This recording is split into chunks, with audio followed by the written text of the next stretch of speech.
Mundo Expresso. Professor Luiz Moreira, bom dia, muito obrigado pela deferência de estar aqui com a gente nessa sexta-feira enforcada. Satisfação toda minha, Romulo. Bom dia, Romulo, bom dia, Carlos, bom dia, Sama. Professor Luiz Moreira, você propôs para a gente comentar hoje o depoimento do presidente Lula à juíza substituta lá do Sérgio Moro, principalmente as entrelinhas, né, as conclusões, não exatamente as respostas, a substância das respostas, mas o que a gente pode depreender de todo o depoimento ali sobre o estado atual do processo, da defesa, do estado do presidente Lula, e é algo muito importante. As pessoas têm pedido que a gente faça essa análise. Eu ontem aqui não escondi de ninguém que eu não gostei de ver o depoimento do Lula, fiquei muito incomodado por vê-lo, muito incomodado, irritado, indignado, inclusive era visível a irritação dele, como eu falei aqui ontem, na voz, no semblante, no movimento compulsivo lá que ele fazia com as mãos na garrafinha de água, gaguejando 2 vezes lá ao iniciar uma intervenção. Me pareceu que aquela irritação dele traduz a consciência de que o futuro dele a perspectiva não é nada favorável, que era algo que a gente vinha falando aqui há muito tempo, mas o entorno ali nutriu certas ilusões, né? Ao longo do tempo. Eu soube até de uma pessoa que foi visitá-lo, uma liderança política foi visitá-lo na prisão, e que o presidente Lula não teria dito isso diretamente, mas que dava a entender que ele achava que, em tendo cedido e deixado o Haddad ser indicado, que talvez depois da eleição, aí sim ele pudesse ter uma perspectiva mais favorável do judiciário. Agora ele vai vendo que não, na verdade, e que não fazia nenhum sentido. Enfim, a gente dizia isso aqui, que não fazia sentido na lógica do golpe, e isso me parece aquela irritação dele, aquela indignação, que é justa, porque ele está sendo injustiçado, mas parece que é a consciência dele de que ele está ferrado, no português bem popular fala. Professor Luiz Moreira, qual foi a sua avaliação, as suas impressões ao ver aquele depoimento do presidente Lula anteontem? Romulo, eu queria começar lendo aqui uma postagem da filha dele, da Lorian, da filha do Lula, e que talvez ela expresse como a família e como ela, Lorian, viram, do ponto de vista psicológico, pelo menos, o testemunho dele, Lula. No Facebook, né, professor? No Facebook da Lorian. Facebook. Ela diz o seguinte, aspas, ontem eu via a imagem de um homem forte, mas triste, num embate com uma juíza e um promotor soberbos.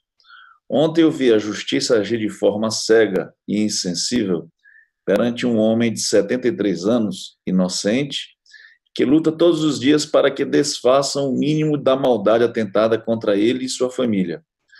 Ontem eu vi uma jovem mulher que poderia entrar para a história como digna e justa, tratar o inocente com desrespeito, intolerância e total parcialidade.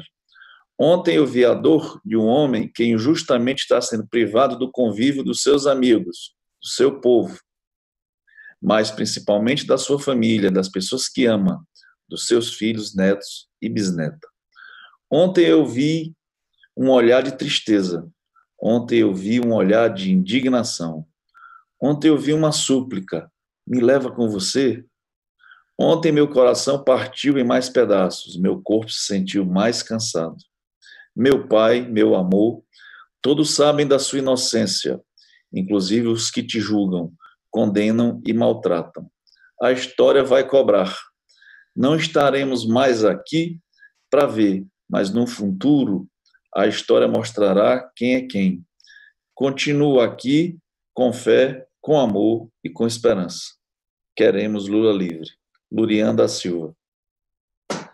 Bem, dessa postagem, dá para se concluir, não é, Ramos?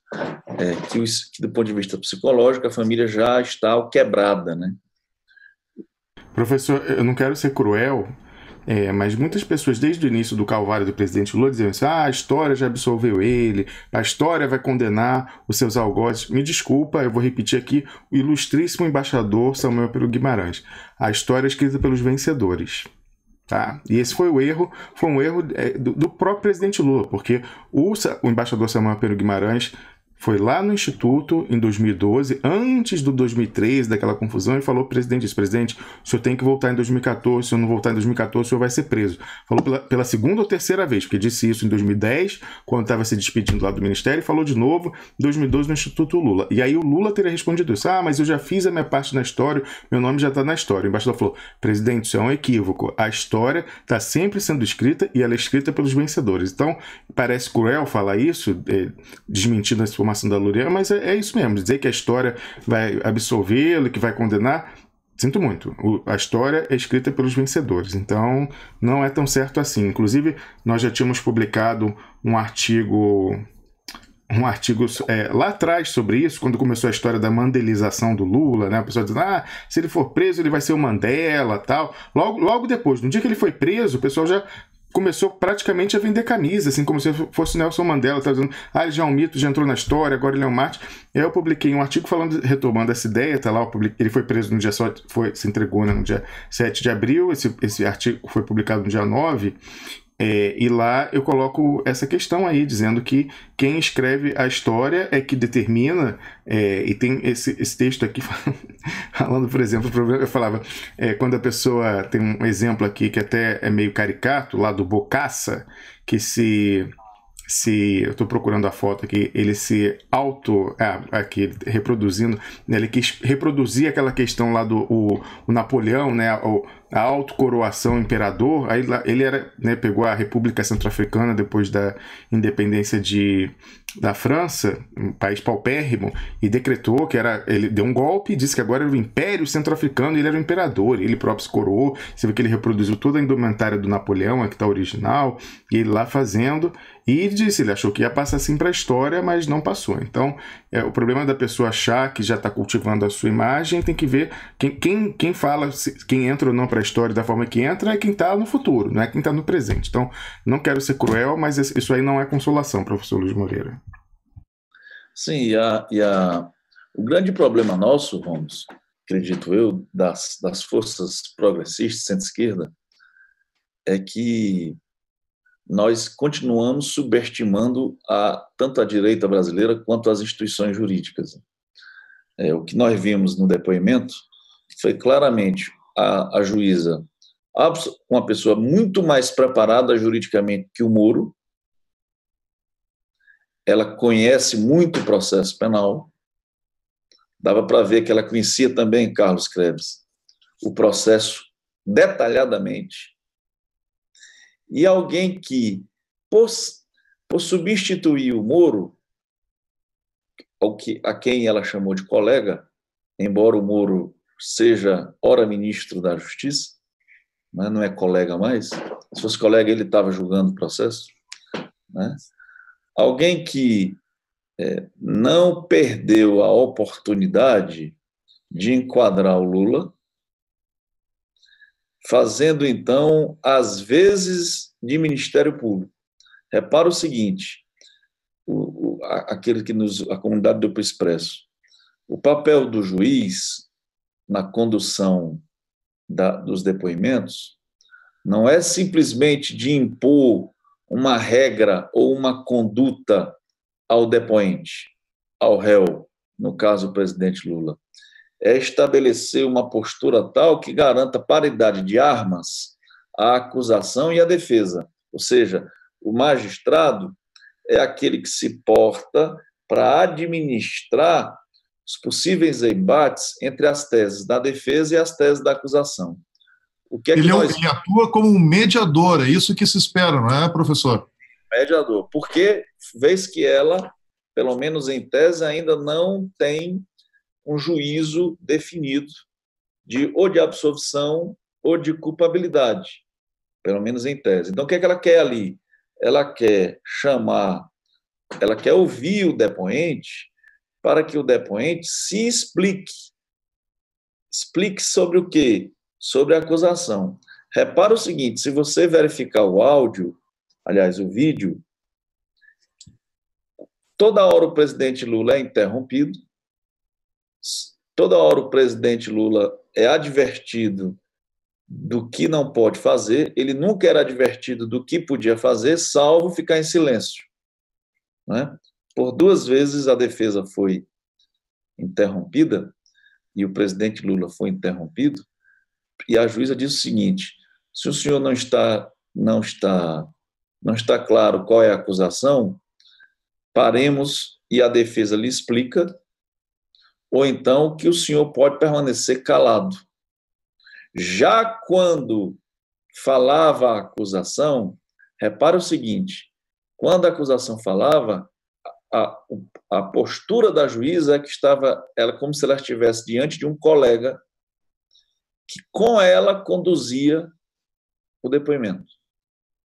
Ora, num claro acoplamento da juíza, portanto, da magistrada, que deveria ter um ponto equidistante ali, imparcial, com a acusação.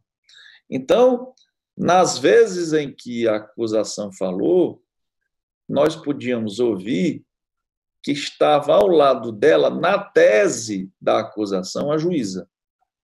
Bem diferente a postura da juíza em relação à defesa. Ela impunha limites, interrompia a fala do presidente, e quando a acusação se manifestou, Carlos e Rômulo, amigos internautas, a acusação dialogava com Lula como que para colocar, não permitindo que o Lula, o presidente Lula, desenvolvesse qualquer argumentação. Ou seja, havia, na minha concepção, uma clara proeminência da acusação sobre a defesa. E isso chama muita atenção porque subverte o papel do magistrado. Se o magistrado se confunde com a acusação, o que nós temos é um Estado policial. O judiciário perdendo seu tradicional papel de, porque é imparcial, pode julgar. Não havia imparcialidade nenhuma ali. Isso aqui me chamou, para minha tristeza. Aliás, nesse dia, Rômulo, eu me lembrei muito de ti, quando você, aqui no Duplo Expresso, muito antes da prisão, defendia que o presidente Lula fosse para uma embaixada. Me lembrei muito de ti e vi com muito pesar que o presidente Lula subestima o papel do sistema de justiça. Ele ainda disse acho que 1 ou 2 vezes, não me recordo precisamente, mas que era um homem cristão, portanto, ele entende esse calvário, esse processo. Calvário foi você que usou no início da fala, da nossa transmissão, Rômulo, como uma espécie de expiação dos pecados dele, Lula, ou seja, ele entende aquele ato de sofrimento como algo escatológico, como algo religioso, um modo pelo qual ele se purificaria das culpas mundanas, né? E ele termina dizendo que acredita na justiça. Na verdade, então, ele não subestima, ele superestima a justiça brasileira, porque é impossível alguém estar sofrendo isso e ainda continuar acreditando que a própria instituição vai modificar o procedimento que vem tendo com ele. Ele, de um modo, ele superestima, ele entende que não é possível que as instituições brasileiras continuem a impingir a ele um julgamento injusto, ou seja, não é possível que me condenem porque eu sou inocente. É possível, sim. É absolutamente desconectado da realidade esse juízo. O direito é conhecido também pelos seus erros judiciários. Há várias questões históricas, e o direito não é preciso que nós tenhamos muita clareza. O direito é uma instituição como outra qualquer. Assim como a Volkswagen ou algumas empresas alemãs falsificam dados para burlar as leis ambientais, o direito também falsifica as provas ou a sua apreensão da realidade jurídica para imprimir o resultado que se quer. Então, não se trata aqui de demonizar o direito. mas colocar o direito como uma instância ou uma disciplina como outra qualquer. Nem mais, nem menos. O que não dá é que, nesse processo do presidente Lula, que claramente tem por tudo, o que é que nós tivemos, para além, Rômulo, de uma análise processual do caso Lula? Sempre houve, Carlos, uma conexão do julgamento do Lula ao calendário eleitoral. Por exemplo, esse depoimento foi adiado para que o depoimento dele não tivesse consequências eleitorais na última eleição. Ou seja, o juiz não tem esse papel, não tem essa responsabilidade. O processo não tem capa, em tese. Mas o que é que nós observamos? É que, no caso do presidente Lula, tudo é muito articulado com vistas a prejudicá-lo numa falsa, Rômulo, e aqui eu me lembro do teu texto, em que tu diz que a esquerda brasileira a todo momento nos convida para o nosso baile da ilha fiscal, né? É de uma presunção, sabe? É como nós, daí eu vou me restringir à questão do Lula, mas o que é que nós temos? Nós temos um olhar de profunda decepção da família do Lula. Esse texto da Lurian é um texto que revela que eventuais ilusões sobre o destino dele parece que desgraçadamente se desmancham, para perceber que o processo judicial do Lula, antes de o incriminar, tem o propósito de o afastar definitivamente da cena pública brasileira e carimbar definitivamente na história dele. Eu concordo contigo, Rômulo, o que vai passar para a história, por hora, salvo se haja uma reviravolta, é que o presidente Lula, embora tenha sido um grande presidente, foi um bandido. Vamos lembrar que, por exemplo, professor, que o Getúlio Vargas, ele trocou de sinal a quente, não foi décadas depois. Ele, com o suicídio dele, o pessoal saiu para botar fogo na redação da Globo. Entendeu? Então não foi uma revisão, porque realmente o pessoal dizia, o mar de lama, a corrupção lá, aquela coisa fomentada pelo Carlos Lacerda e demais veículos ali, mas com o contramovimento dele, ele conseguiu se redimir no momento. É fato que ele entrou para a história como o maior estadista que o Brasil já teve, mas ali no momento ele foi vitorioso, inclusive adiando o golpe no Brasil por uma década. Então, esse eu não vou dizer delírio, mas assim, esse wishful thinking, né? Esse desejo de ver o presidente Lula como, não, a história vai redimir ele. Não, a gente tem que... Primeiro que não cabe a gente escrever os livros de história, vai escrever o pessoal daqui, é muita presunção da gente querer dizer isso. E se alguma coisa a gente aprendeu da historiografia é que os vencedores têm a caneta na mão. E aí naquele artigo que eu já mostrei aqui, eu queria mostrar simbolicamente isso, que é o seguinte, ó. Eu botei lá o Davi de Michelangelo, a estátua. Fui ver por que eu tinha botado e eu lembrei. Eu botei, ó. O Davi pode ser lindo de morrer. Aí eu botei aqui a estátua que está lá na academia lá de Florença, né? Aí tá aqui do Michelangelo. Ele falou, ó. Mas só foi esculpido em mármore de Carrara pelo mestre Michelangelo porque ele venceu. Por que o Michelangelo esculpiu o Davi e não o Golias? Porque o Davi ganhou. Então é assim, muita calma nessa hora do pessoal querer dizer, não, ele perdeu na real, mas no livro de história ele vai ganhar e vai ser redimido. Não é bem assim não, né? Esse prêmio de consolação não tem por que tentar dourar a pílula. Vamos encarar a realidade como ela é, por mais dura que seja. Ele esculpiu o Golias, né? Ele deu o nome de Davi, mas olha o tamanho. É verdade. É verdade, é enorme, mas enfim, mas é uma realidade. Então esse prêmio de consolação não há. E aí, professor, você comentou aí a questão da embaixada, eu resgatei aqui um artigo, primeiro que a gente já vem falando isso no programa há muito tempo, e falando, primeiro a gente falava em off, né, porque a gente entendia que isso não era uma coisa para ser discutida publicamente, então a gente falava essa questão da embaixada em off, e depois já vendo que o entorno ali ficava botando, né, obstáculos, e ficava no ouvido dele dizendo, não, presidente, mas aí a Globo vai dizer que você é um fujão, que você agora é um foragido da justiça brasileira, você não pode permitir isso e tal. Inclusive a Thaís Moia já mostrou aqui, aliás, foi um expressionauta que fez essa montagem, uma fala do Aloysio Mercadante no dia que o Lula se entrega, falando, não, ele tinha que se entregar sim, ele tem que fazer isso, tem que enfrentar, é assim que tem que fazer tal. Então assim, todo esse pessoal no entorno ficava falando isso ali, não, tem que ser, se for ser preso tem que se entregar, não vai para a embaixada, que vai ser foragido, vai ser chamado de fujão, coisa e tal.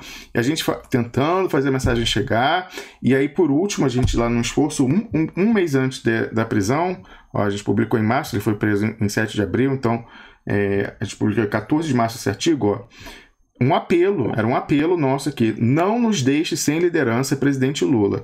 E aí rememorando, professor Luiz Moreira, casos antigos, mas também recentes de pessoas que fizeram uso dessa internacionalização das suas disputas. E aí a gente reproduziu primeiramente um comentário de um membro da comunidade Duplo Expresso que falava do De Gaulle, do Charles de Gaulle, que foi para a Inglaterra e de lá ficou comandando as tropas da França Livre, para depois conseguir voltar de maneira triunfal ao continente, mas eu lembrei de exemplos mais recentes, e aí eu coloquei um até que eu falava com você ontem, professor, ao telefone, que é o do Manuel Zelaya. Manuel Zelaya, que foi a não outro lugar que a Embaixada do Brasil, no ano de 2009. Em 2009, ele foi deposto por um golpe civil-militar, lá com o parlamento, foi tirado da sua casa de pijama por um esquadrão lá do exército, mandado para Costa Rica. Ele cruzou clandestinamente, estava já no exílio, cruzou clandestinamente a fronteira da Costa Rica com Honduras, e se dirigiu para a Embaixada do Brasil e ficou lá a campanha inteira, uma campanha que foi fraudada, que foi realizada sob toque de recolher, estado de sítio, exército nas ruas, mas ele ficou lá denunciando até o fim do processo eleitoral. Então ficou meses ali na Embaixada do Brasil. Eu botei esses vídeos aqui dele falando, ó. São 2 vídeos breves. Esse primeiro vídeo aqui que eu vou mostrar é ele falando à TV Deutsche Welle da Alemanha. Então, por exemplo, o que o Lula poderia ter feito? Ó, se ele estivesse numa embaixada, estaria denunciando. Não vou tocar o vídeo inteiro, mas olha só, você vê o repórter chegando na Embaixada do Brasil, da televisão alemã, entra e ele entrevista o Manuel Zelaya. Quem quiser vai lá nesse post que eu coloquei aqui, ó, vai encontrar esse vídeo. Não nos deixe sem liderança, presidente Lula. E aí mais embaixo tem algo que eu imaginei que o presidente Lula podia fazer, olha. O Manuel Zelaya, em plena Embaixada do Brasil, ele sobe no muro, apesar de estar cercado pelos militares, vem seus apoiadores ali, ele faz um comício do muro da Embaixada. A gente sabe que, em tese, isso não pode acontecer, estaria violando, né, os termos do asilo, mas a América Latina dá esse jeitinho, né? E aí o pessoal foi lá, e olha aí. Ele em cima de um muro, fazendo um comício. Tem esse registro, e mais recentemente você vê que isso não é coisa de terceiro mundo, não.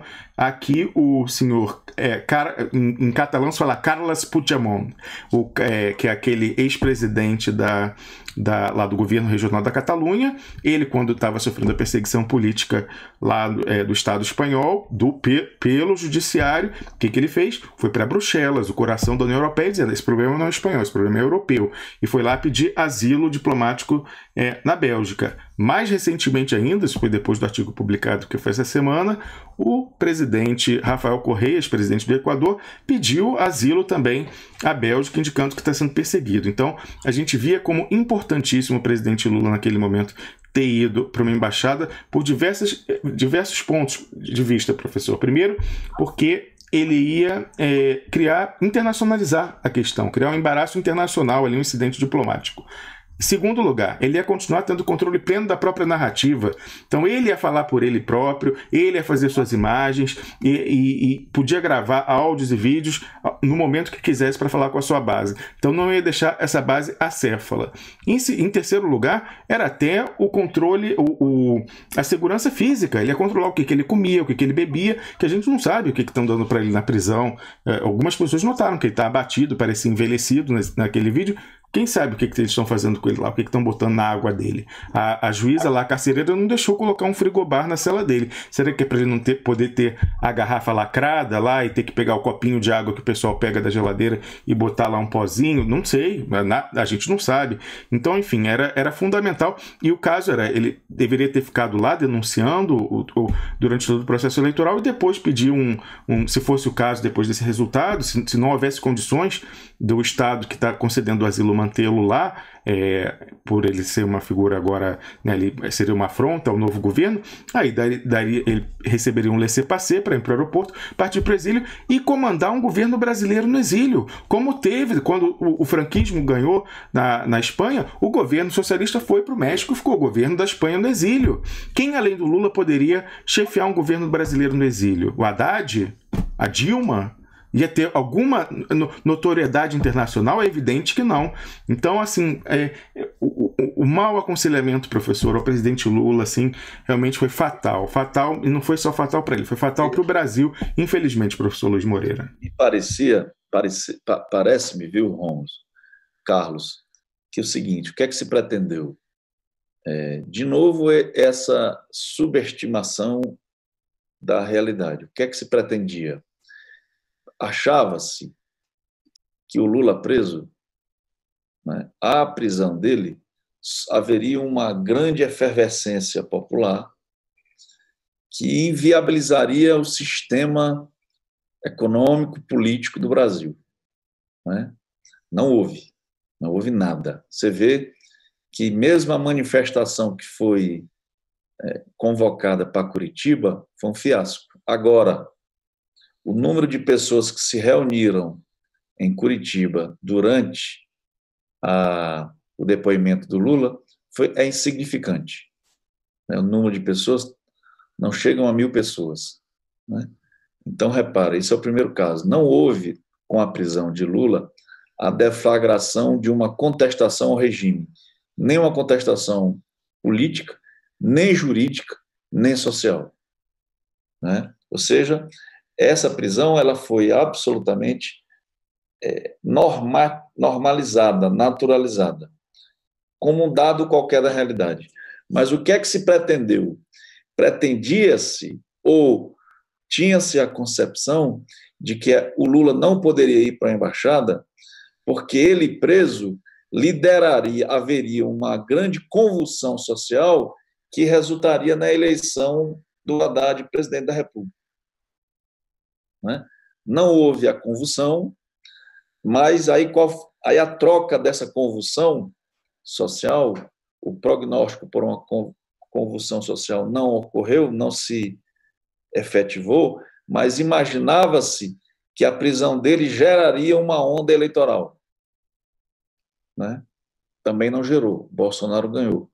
Então, todas as especulações econômicas, de confrontação econômica, de contestação política, resultaram em um equívoco.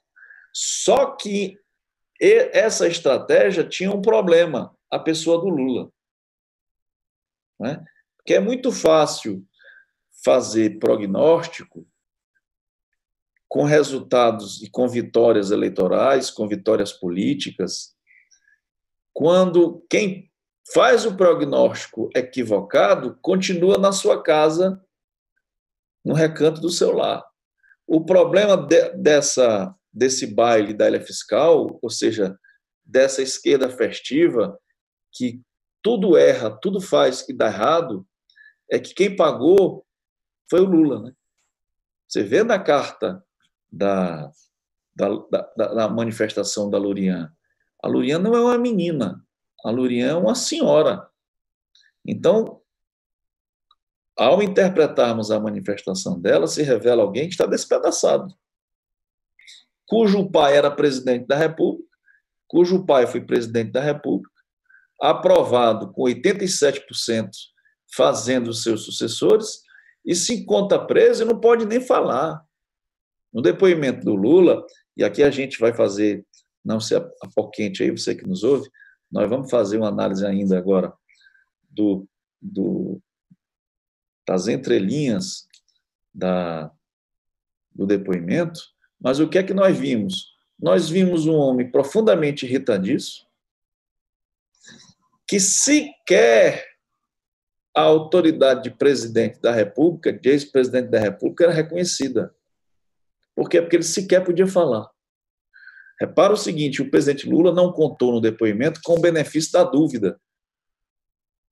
As pessoas que o inquiriram, que tomaram o depoimento dele, o procurador da República, a todo momento, procurava demonstrar, e por isso que ele usava aquela técnica de interrupção do diálogo, para que o presidente Lula se confundisse e revelasse o que ele, procurador da República, queria que o presidente revelasse, que era a sua ação deliberada para obter benefícios das empreiteiras na construção do sítio de Atibaia. Então, por que é que o procurador interrompia o Lula, fazia com que ele ficasse irritadíssimo e a defesa não agia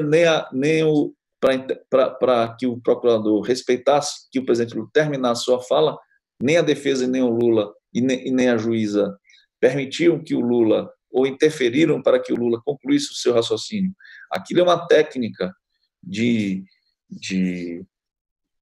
investigação que faz com que o procurador imponha à testemunha, imponha ao depoente, melhor dizendo, um grau tal de estresse para que ele perca o controle. Então, a lei era um teatro. O procurador da República tinha um script a cumprir e cumpriu. A juíza não interferiu e nem a defesa raras vezes protestou, né? O que é que nós tínhamos? Repara qual foi o significado, o que é que resultou para esse julgamento, Carlos, do confronto entre a defesa e o juiz Sérgio Moro. Repara que o doutor Zanin, Cristiano Zanin, me pareceu acuado no depoimento. Ele, com muita cautela, se posicionava a fim de demonstrar que ele não era alguém insuportável, ou seja, ele era alguém que poderia estabelecer ali, num depoimento, um convívio respeitoso com a Procuradoria da República e, sobretudo, com a juíza. Ou seja, a defesa do presidente fazia o papel de mediador naquela situação, o papel que deveria ser da juíza, ok, professor? Olha, o que a mim me pareceu, Carlos, é que o embate da defesa com Sérgio Moro deixou marcas no doutor Cristiano Zanin. Como ele passou a se comportar, pelo menos no depoimento do presidente Lula, com muito cuidado, para que não ficasse caracterizada a sua falta de jeito ou um modo não habitual de conduta frente ao magistrado, quase como que tivesse que administrar ali o seu relacionamento com a juíza e o procurador, sobretudo com a juíza. Então, a mim, o que é que me pareceu? Que a defesa estava acuada. Se você me perguntar quais são as razões, eu tenho uma pista. O doutor Cristiano Zanin e a doutora Valesca Teixeira foram muito atacadas pelo PT.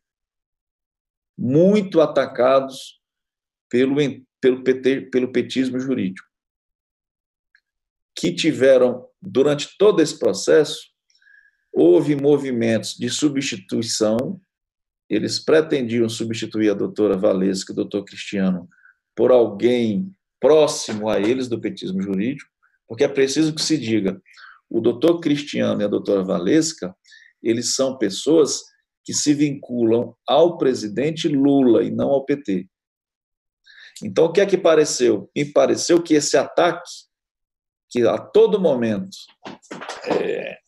visava fragilizar a posição deles, Cristiano Zanin e Valesca Teixeira, parece que começa a surgir efeito. Eu vou dar um exemplo para você que nos vê da comunidade Duplo Expresso.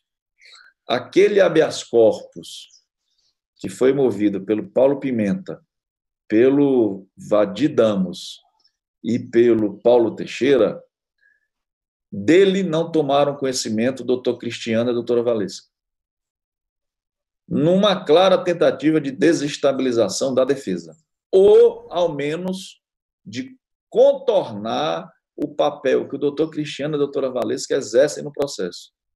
Certo? Então, esse ataque, né, de dentro, tentando minar a autoridade do doutor Cristiano e da doutora Valesca no processo do PT, me parece que começou a surtir efeito.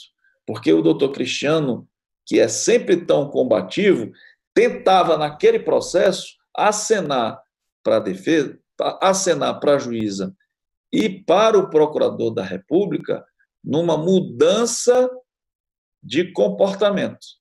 Como você disse, tentando administrar, Carlos, o relacionamento, para ver se o presidente Lula tem melhor sorte.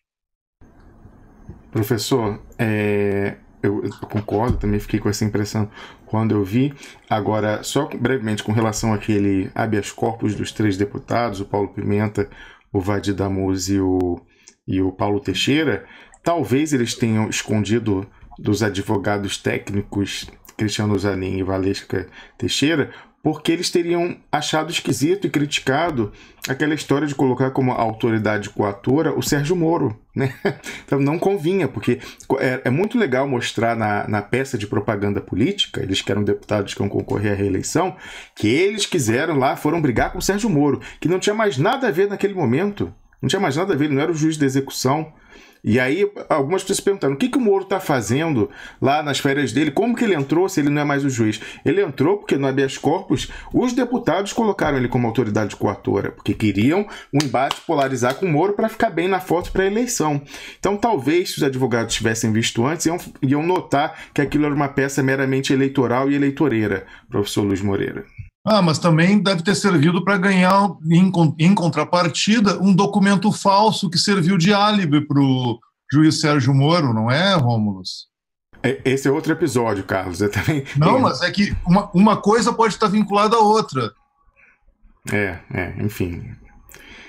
Então, professor, tem essa questão. Agora, quando a gente olha que realmente o Cristiano Zanin estava menos altivo, aí também eu concordo, professor, que pode ser reflexo desses ataques que ele vinha sofrendo do PT jurídico, do chamado PT jurídico, como você batizou, professor, muito bem.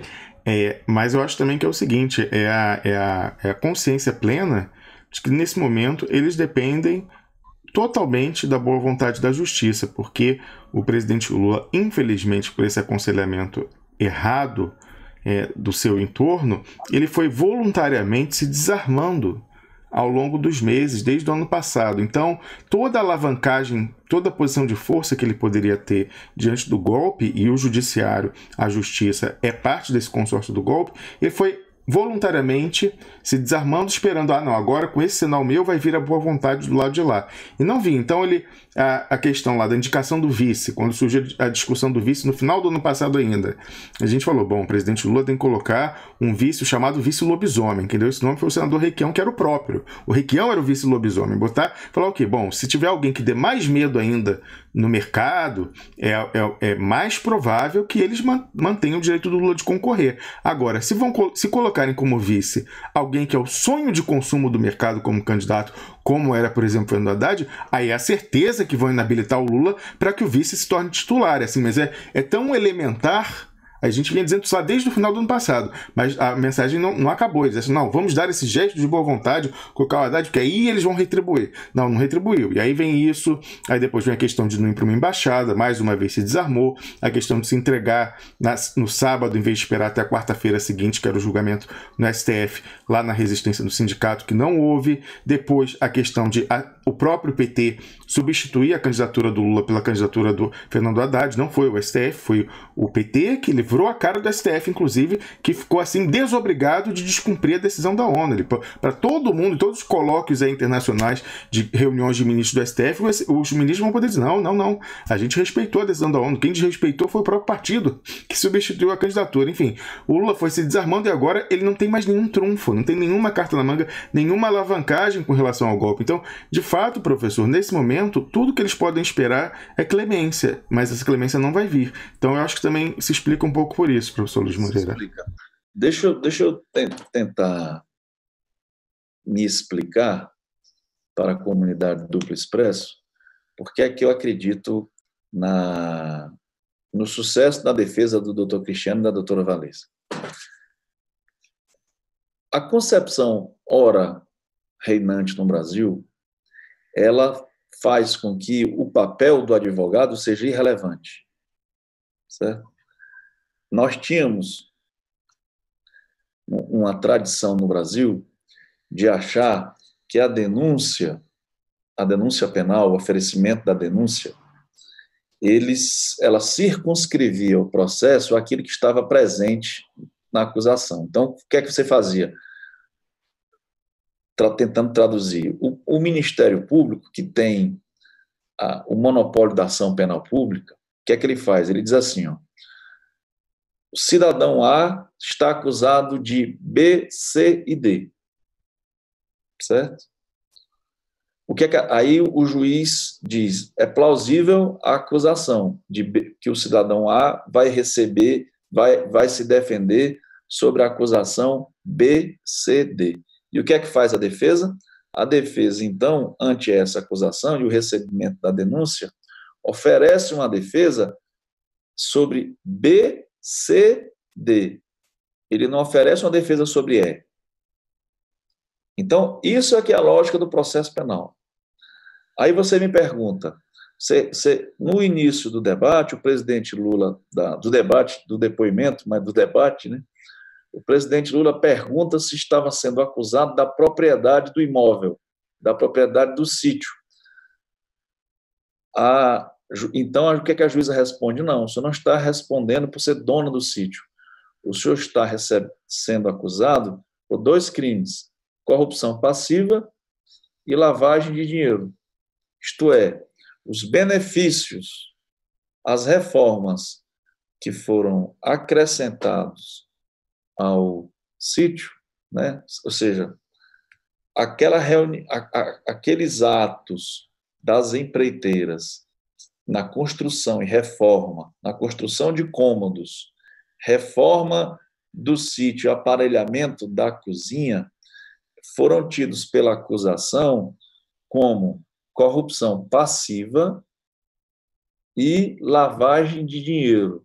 Por quê? Porque a corrupção passiva fica óbvio, né, a descrição, ele obteve esses recursos, esses favores, ele teria obtido esses favores para beneficiar as empreiteiras em contratos com o governo federal, notadamente com a Petrobras, e tendo recebido esse recurso, disfarçou a propina em reforma. Essa é a acusação. E aí, uma outra questão. Ainda que na acusação, no primeiro momento, tenha atribuído ao presidente Lula a titularidade do sítio, existe algo em processo chamado aditamento da denúncia. Ou seja, no curso do processo, antes das delegações finais, mas abrindo possibilidade de a defesa contradizer, pode ser aditada a denúncia, ou seja, a denúncia pode ser corrigida. Agora, o que é que me causou espécie? É o primeiro problema, Rômulo. Como a juíza é técnica, eu não estou dizendo que ela é imparcial, estou dizendo que ela é técnica. Certo? E ela conhecia muito bem o processo. Ela sabia detalhar o processo nos seus... Ela era muito minuciosa, a juíza. Se percebia ali, claramente, que ela se preparou para aquele depoimento. Para quê? Para o que é que nós precisamos compreender. E é por isso que eu defendo a permanência e exalto o papel do Cristiano e da Valesca. Porque é o seguinte, eu não tenho dúvidas de que este processo já está predeterminado, Carlos. Então, a atuação da defesa, ela é inútil. Qualquer que seja o defensor, o Lula está condenado. Mas então, por que não aproveitar o momento para fazer um contraponto, para fazer uma denúncia, para explorar essa questão? Por que continuar jogando o jogo da justiça? Até então... Professor, desculpa, vou fazer uma interrupção super imprópria, mas eu não resisto, que é o seguinte. A Central do Plano B estava fazendo uma live até agora, e mais uma vez a gente deu um flagrante aqui da audiência comprada deles. Você que está vendo o professor Luiz Moreira dando essa aula, aí você olha, pô, mas tem mais gente lá vendo uma live lá do pessoal da Central do Plano B. É assim que funciona. Eu vou mostrar aqui, ó, uma live que já terminou lá, tá ao vivo agora, ó, tá ali. Ela já terminou e ela tá com fixo, ó, 1.432 pessoas assistindo, sabe há quanto tempo? Ó? Há 7 minutos, ó, tá aqui, ó, que tá a tela preta, tá vendo aqui que eu tô andando pro final, ó, a live acabou há 7 minutos e tá aqui, ó, tudo preto, e as 1.500 pessoas, né, continuam assistindo lá, são realmente, isso que é uma audiência fiel. Eu queria que o pessoal expresso nota fosse assim, eles deixassem uma tela preta 10 minutos e ficassem 1.500 pessoas assistindo. Desculpa, professor, isso é uma coisa menor, não é digno nem de interrupção da sua fala, mas eu não resisti, porque a gente tá aqui trabalhando no feriado e a gente precisa desmascarar esse pessoal, porque você sabe, professor, tem gente que se engana e fala assim, ai não, mas lá a audiência é grande, a audiência é comprada, $7 cada emissão dessa, você bota lá 3.000 pessoas assistindo ao vivo. É assim que funciona, já mostrei inclusive os links com o maior youtuber americano, uma vez ele contratou esse tipo de visualização e mostrou que funciona, que é assim mesmo. E você sabe qual é o país que mais fornecia robô para assistir fake? O Brasil. Ele mostrava isso, que era 25% da Índia também, da Indonésia e tal, mas o que mais fornecia robô era o Brasil. O pessoal já conseguiu fazer essa esculhambação de fraudar a audiência, mas eu precisava fazer esse flagrante no ao vivo, professor. Desculpa, mil perdões, porque realmente é uma questão menor, mas... Esse é o nosso momento comunicação. Exatamente, que tá de olho aí. O pessoal é malandro, professor, mas sabe que o mal do malandro é achar que os outros são otários, né? E não são. A gente tá aqui ligado, mesmo sem dormir eu tô ligado. Por favor, prossiga, professor. Então é o seguinte, como há no Brasil em curso um movimento que pretende transformar a defesa e os advogados em irrelevantes para o processo, o que é que fez, qual é o grande mérito? É inegável a técnica do doutor Cristiano e da doutora Valesca, não estou a discutir isso, mas qual é o grande, na minha leitura, qual é o grande papel que eles desempenharam? Foi explicitar para o Brasil e para o mundo que se tratava de uma perseguição. E que, apesar ou embora a defesa seja muito técnica, muito aguerrida, ela não interfere no resultado do processo. Mas repara aqui, ó, o que é que o doutor Cristiano e a doutora Valesca fizeram? O embate com o Sérgio Moro significou para grande parte da população brasileira, grande parte, não a maior parte, mas uma parte considerável, que o presidente Lula estava tendo um julgamento injusto. Ora, isso criou um substrato, um conteúdo que permitia, e a ONU, que permitiu as vitórias na ONU. O que é que houve? O Haddad, no curso da campanha, quando ele dizia e disse, quando ele cortejou Joaquim Barbosa e quando ele fez elogios ao Sérgio Moro, sequer explicitando que contra o Sérgio Moro houve decisões da ONU, 2 ou 3, salvo engano, o que é que o Haddad fez? O Haddad desautorizou o doutor Cristiano e a doutora Valesca. É disso que se trata, Carlos. Repara o seguinte, qual foi o mérito da defesa do Cristiano e da Valesca? Demonstrar a parcialidade do Moro, demonstrar que o Moro tinha um propósito no processo, que era a condenação do Lula, e essa tese do Cristiano e da Valesca, essa tese foi chancelada pela ONU. O que é que faz o Haddad?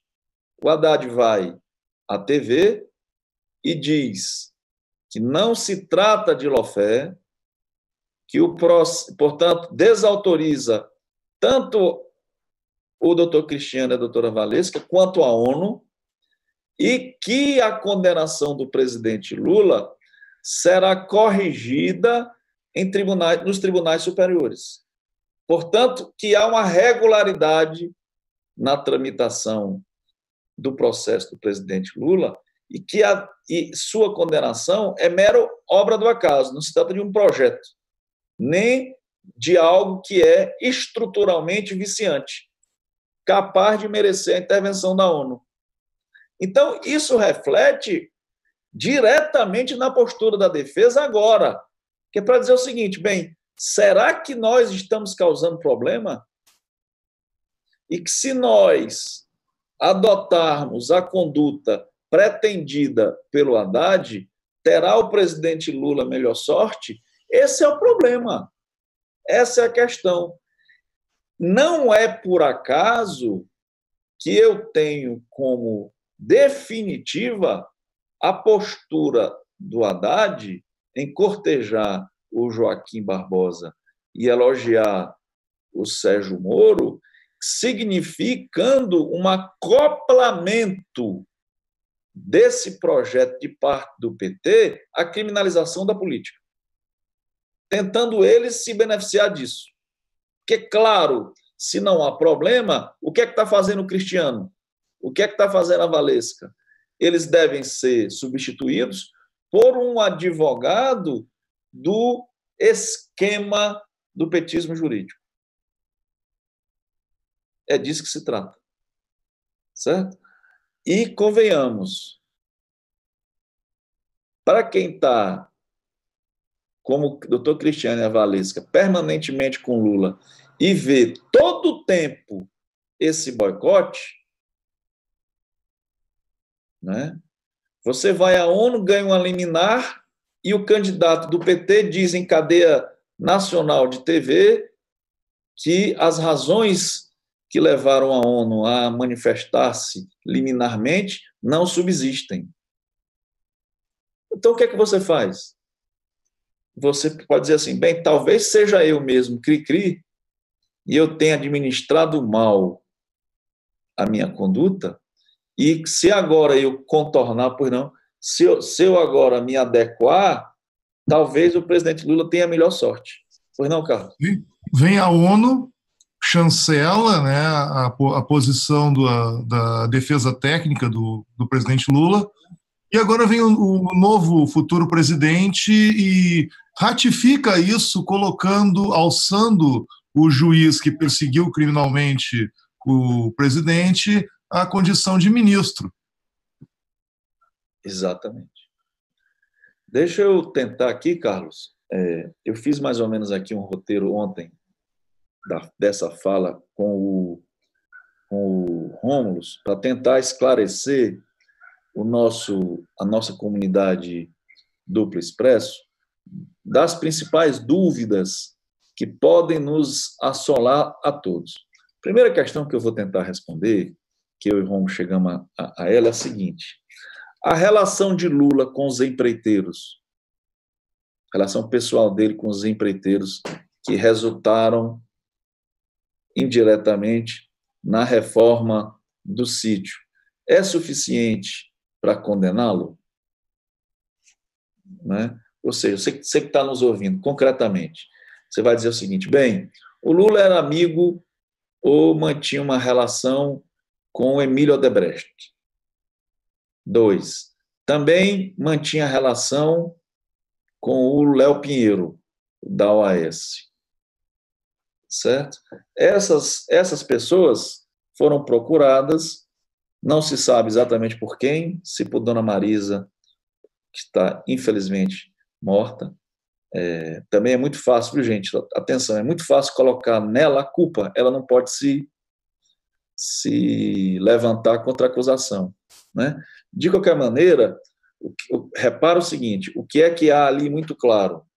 Houve uma ação de empreiteiras, de pessoas né, que reformaram o sítio, que depois passou a ser utilizado pelo presidente Lula. Aí eu dialogo com você. Essa reforma é suficiente para condenar o presidente Lula? E aqui eu quero tentar esclarecer. O presidente Lula, no depoimento, revela que ele esteve no sítio no dia 15 de janeiro, quando ele não mais ocupava a presidência da República. E lhe perguntaram: bem, o senhor tentou pagar, restituir a reforma? O que é que o presidente Lula diz? Bem, eu não procurei pagar, porque quando eu cheguei no sítio, o sítio já estava pronto. Não me ocorreu que tenha havido uma reforma. E isso, ele no depoimento, diz o seguinte: isso fica ainda mais claro para mim, porque um dos que fez a reforma, o Léo Pinheiro, nunca expressou que havia uma dívida não paga com ele. Né? Tá.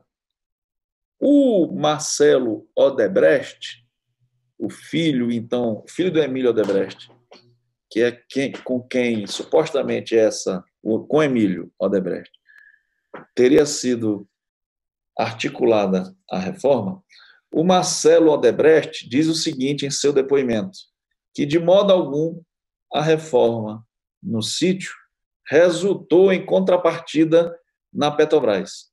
Ou seja, o que é que o depoimento do Marcelo Odebrecht enfatiza? Eu preciso esclarecer antes aqui uma questão para os que não são do mundo jurídico. No início, o presidente Lula, no depoimento, pergunta se o sítio é dele. E a juíza revela: não, o senhor não responde por ser dono do sítio. Por quê, gente? Porque é claro que, na medida em que o dono do sítio reivindica a propriedade, não há margem para a acusação dizer que o sítio não é de quem pagou por ele e em nome do qual, do pagador, o sítio é registrado. É diferente do caso do triplex.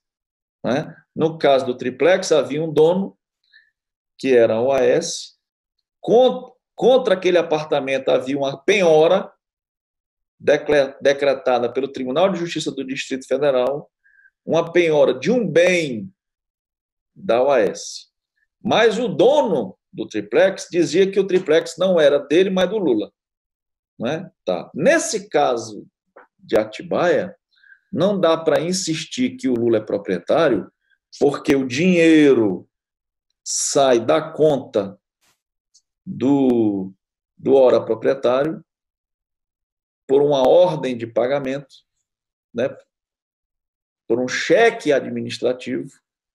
O procurador da República sequer sabia da existência dessa figura de cheque administrativo, né? Portanto, e ele tinha lastro para pagar. Então, não é possível contestar a propriedade do imóvel. Né? Por quê? Porque quem comprou tinha dinheiro para comprar, diz que é dele, comprova o pagamento e o bem está registrado no nome dele. Essa é a primeira questão. Por que, então, que o presidente Lula é acusado de corrupção passiva? E por que é que o Lula diz, por que é importante aquela data de 15 de janeiro, que o Lula tomou conhecimento do sítio, foi ao sítio pela primeira vez em 15 de janeiro, porque ele já não era mais presidente da República. Então, como é que alguém que não é servidor público pode ser corrompido? É a primeira questão. Tá.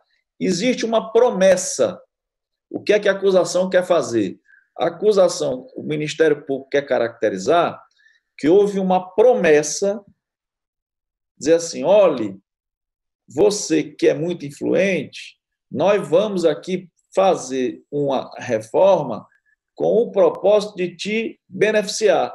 Eu não posso te beneficiar diretamente, vou te beneficiar indiretamente com uma reforma num sítio de alguém, de outro alguém, para que você usufrua dessa propina, que é disfarçada.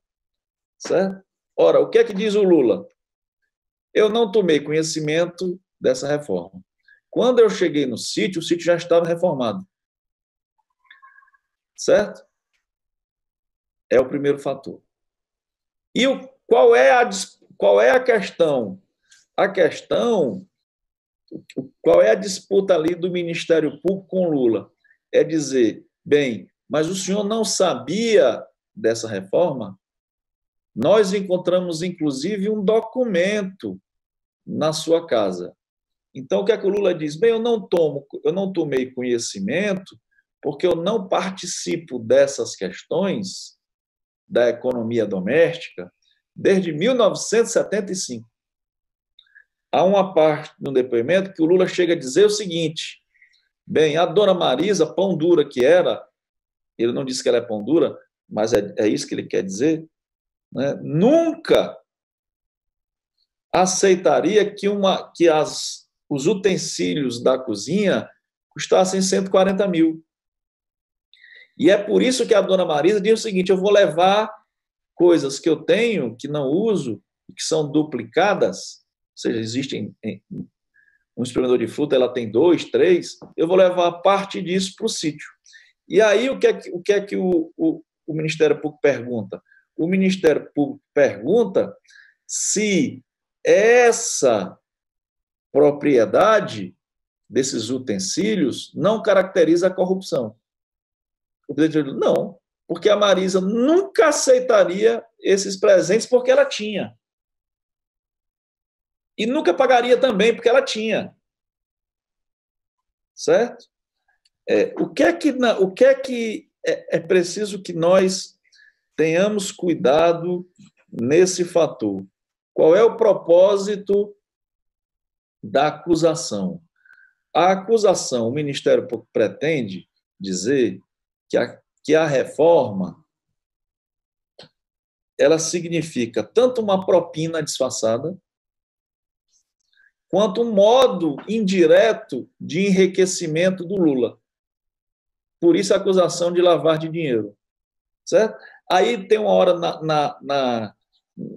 na audiência em que o acusador pergunta o seguinte, tá, mas o senhor tinha propriedade sobre os barquinhos de metal? Aí o Lula diz, bem, nós usávamos aquele sítio. E eu só gostava de ir ao sítio quando o Jacob Bittar lá estava. Mas como era o sítio de um amigo, ele me franqueou a visita. E aí há uma parte em que o Lula, Rômulo, fica muito irritado, porque ele acha insignificante de má fé a pergunta. Eu estou lendo aqui, estou tentando interpretar a reação dele, porque é o seguinte, o caseiro do sítio, chamado Maradona, que se refere ao Jacob Bittar, o dono do sítio, como chefe, ele fala, o patrão, o Maradona manda um e-mail para o Instituto Lula relatando que 2 pintos morreram. E manda também um e-mail, em outra ocasião, falando das frutas, que algumas frutas apodreceram. Portanto, as frutas caíram no chão e lá ficaram e ninguém comeu. E o presidente Lula, o que é que a acusação pretende? Demonstrar que a mensagem enviada para o Instituto Lula, relatando a morte de pintos, 4 pintos, não são de 4 cavalos premiados, não, são 4 pintos, e frutas, que a obrigação do Maradona em comunicar a dona Marisa revela, na verdade, que a proprietária do imóvel é a Marisa. Seria a dona Marisa. Repara aqui a fragilidade da acusação.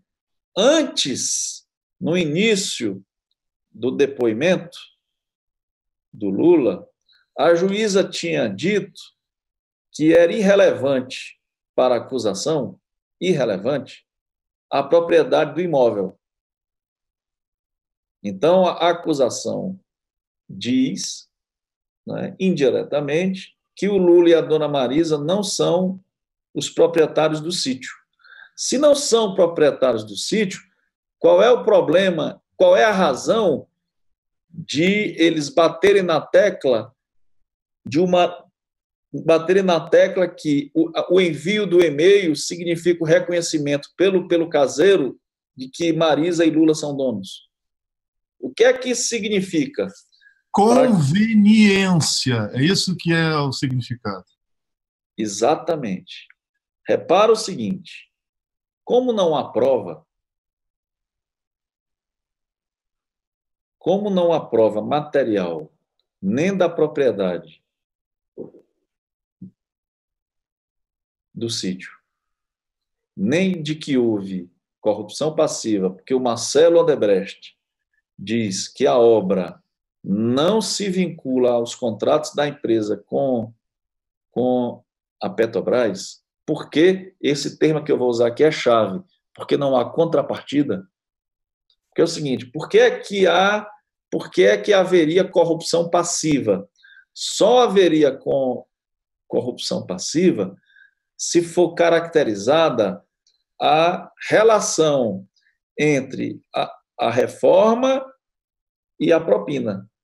Como o Marcelo Odebrecht diz que a reforma não tem nada a ver com os contratos da Petrobras, nada a ver, não há falar em corrupção passiva.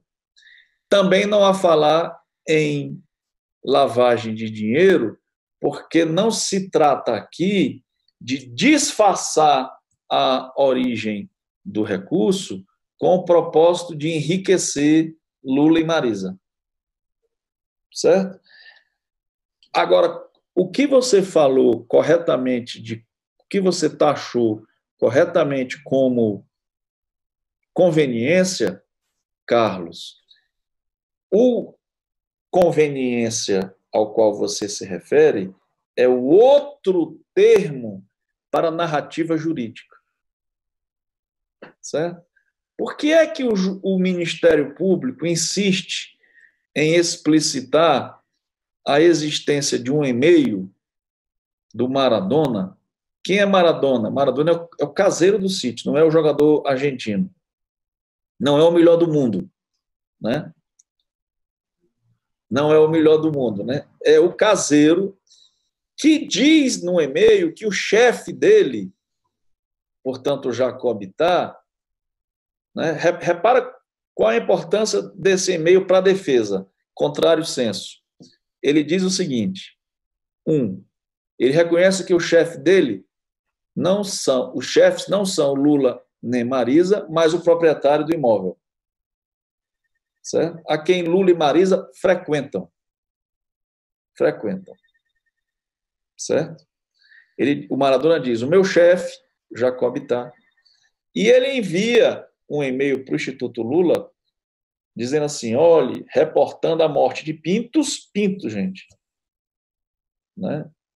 De pintinhos. Aí tem uma hora que o Lula diz o seguinte, que a dona Marisa queria comprar galinhas para a produção de ovos. Aí o Lula diz: dá muito menos trabalho, é muito mais prático comprar ovos e levar ovos para o sítio, certo? Mas qual é a importância disso para o processo e para que nós entendamos qual é o estado hoje da arte no Brasil? É o seguinte, Carlos, faz parte da narrativa jurídica da acusação que é absolutamente voluntariosa, ou seja, o que é que ela faz? Ela troca a existência de provas por uma narrativa verossimilhante. O que é que significa isso? Ela faz recurso a uma figura da literatura para tentar incrustar em nós, os interlocutores, a perspectiva de que alguma coisa está errada no sítio. Até e-mail manda. relatando a morte de pintos, que frutas se estragaram. Para quê? Para gerar na opinião pública uma confusão que autoriza a condenação. Mas a juíza é técnica, né, professor? Ela é técnica, ela não vai cair nessa, né? Espero, né? Mas já caíram. O que houve ali, Carlos, né, que por dever de ofício não posso ser pessimista, mas também não posso ser otimista, certo? O que é, fazendo uma análise estritamente do depoimento e do modo pelo qual a acusação se comportou, o que é que a mim ficou claro? Não há nenhum elemento de prova a fundamentar sequer o recebimento da denúncia. Essa denúncia não era para ter sido recebida. Porque é o seguinte, e aqui eu queria dialogar mais com... Eu queria, Romo, que tu me ajudasse também nisso, que é o seguinte.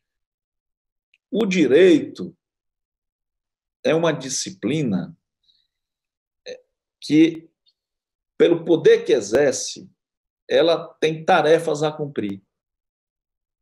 Certo?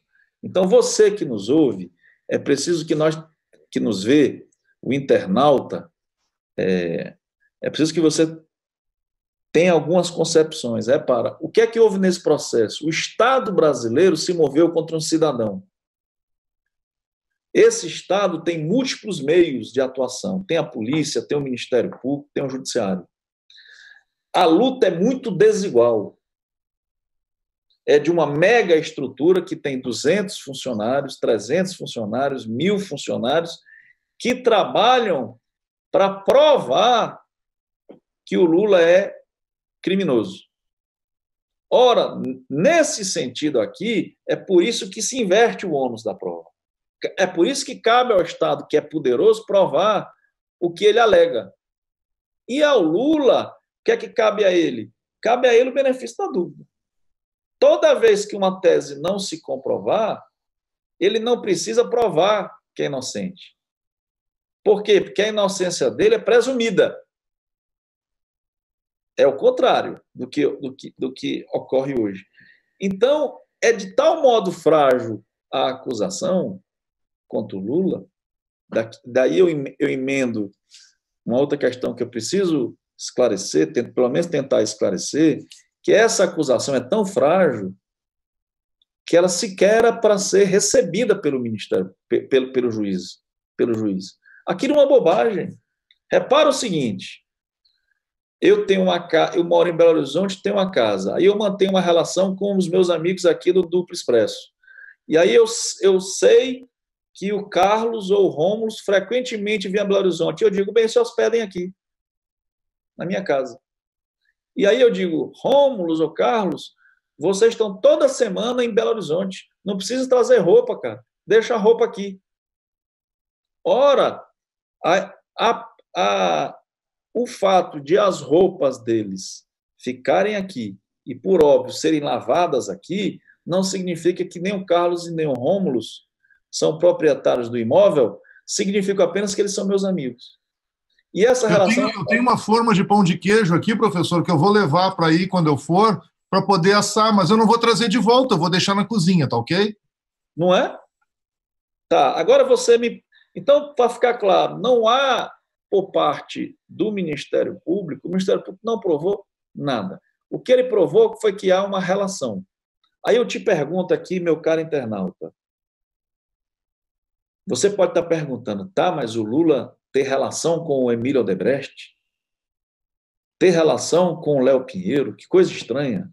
Que estranho que essas pessoas tenham feito uma obra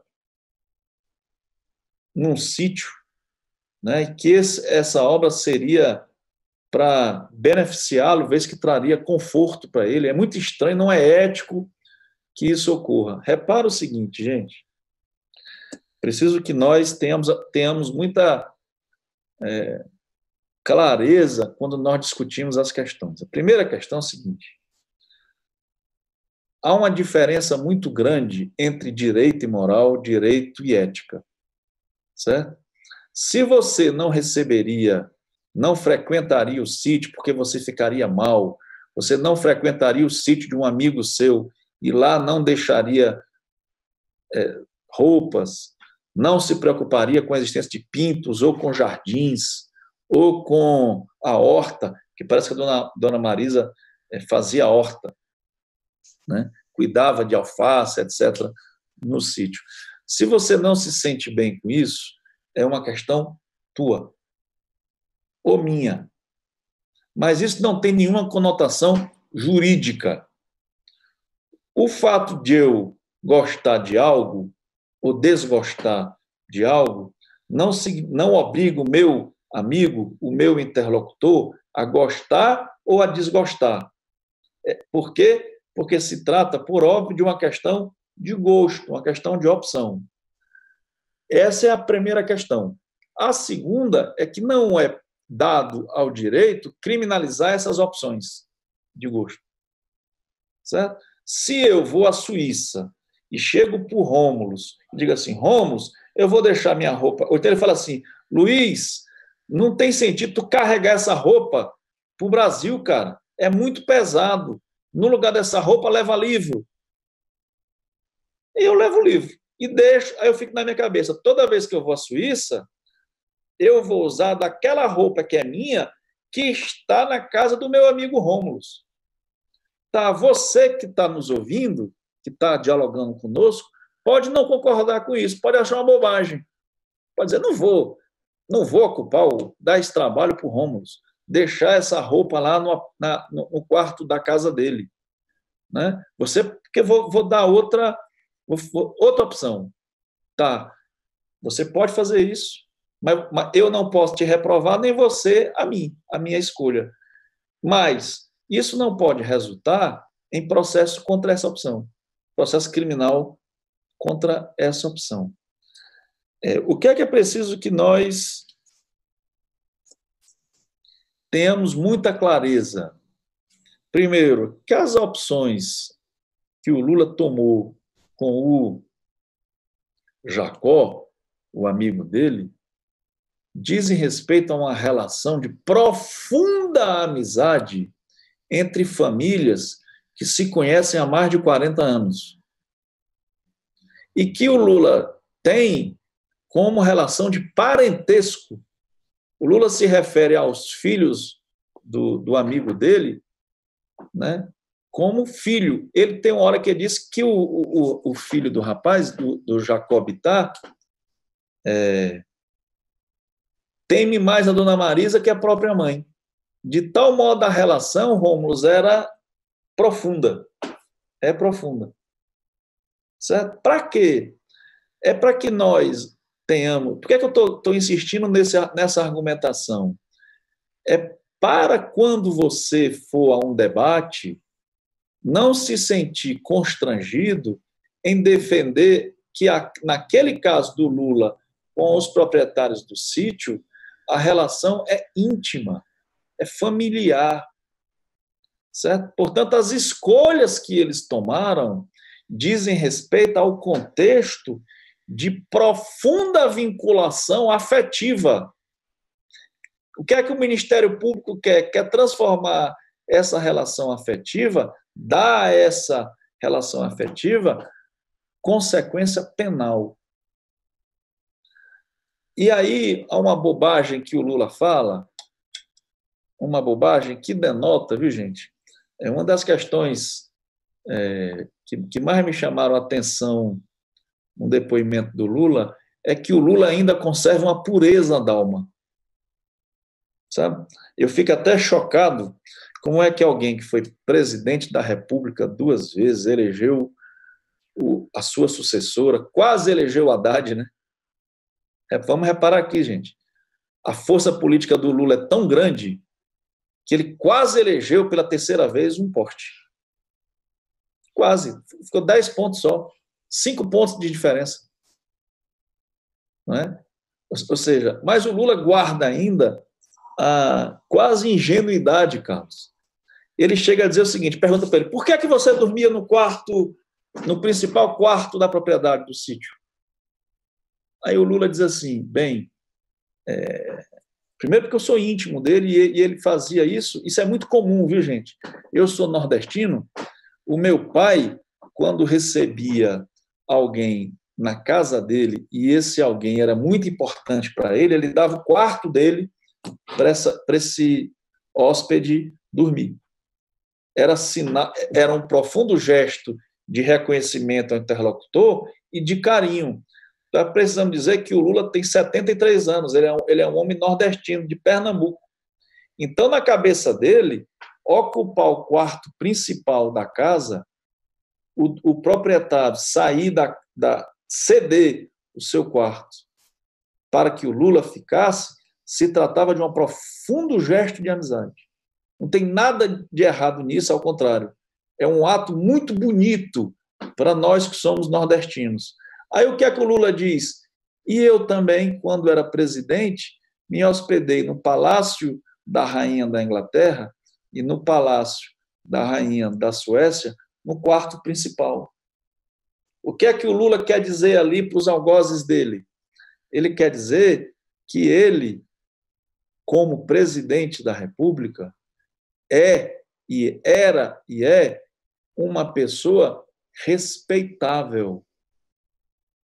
E que esse respeito falta ao juiz e à promotora, que o tratam como ladrão de galinha.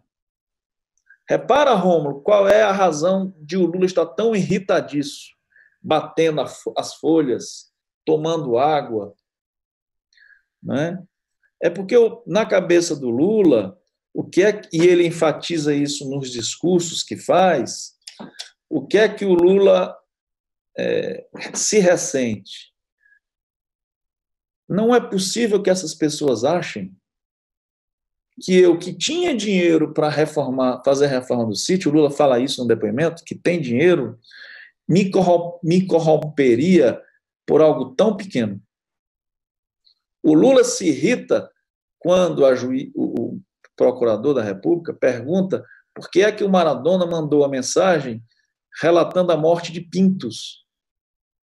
Por quê? Não é possível que alguém entenda que o Lula se corrompeu por ter 4 galinhas em um sítio. Então, o que é que há aqui? Há o confronto entre a imagem e o prestígio que o presidente Lula tem no exterior e também a relação que ele tem com as pessoas, né, de ser praticamente venerado, adorado, com o tratamento que é dispensado a ele pela Procuradoria da República. O Lula vai dizer, mas o que é que essa mulher está perguntando? Por que é que o Jacob Itá me dava o quarto principal? A rainha da Inglaterra também me dava. A rainha da Suécia também me dava. Então, o que é que nós precisamos entender aqui? O projeto, Rômulo, não é jurídico. O propósito sempre foi o de inviabilizar a maior liderança política brasileira, para permitir que, pelas urnas, se legitime um outro projeto. Né? Claro está, e é por isso, Rômulo, que é tão importante rememorar para o internauta o acerto da tua opção lá atrás, em que o Lula se refugiasse em uma embaixada. Para quê? Para que ele não se pusesse a alvo dessa artimanha que o inviabilizará política e criminalmente. Porque, repara, é exatamente esse processo de incriminação que faz com que o Lula, hoje, não seja a maior figura política do Brasil. A maior figura política do Brasil hoje é o antipetismo. Não sejamos, como você enfatiza, Rômulo, ingênuos.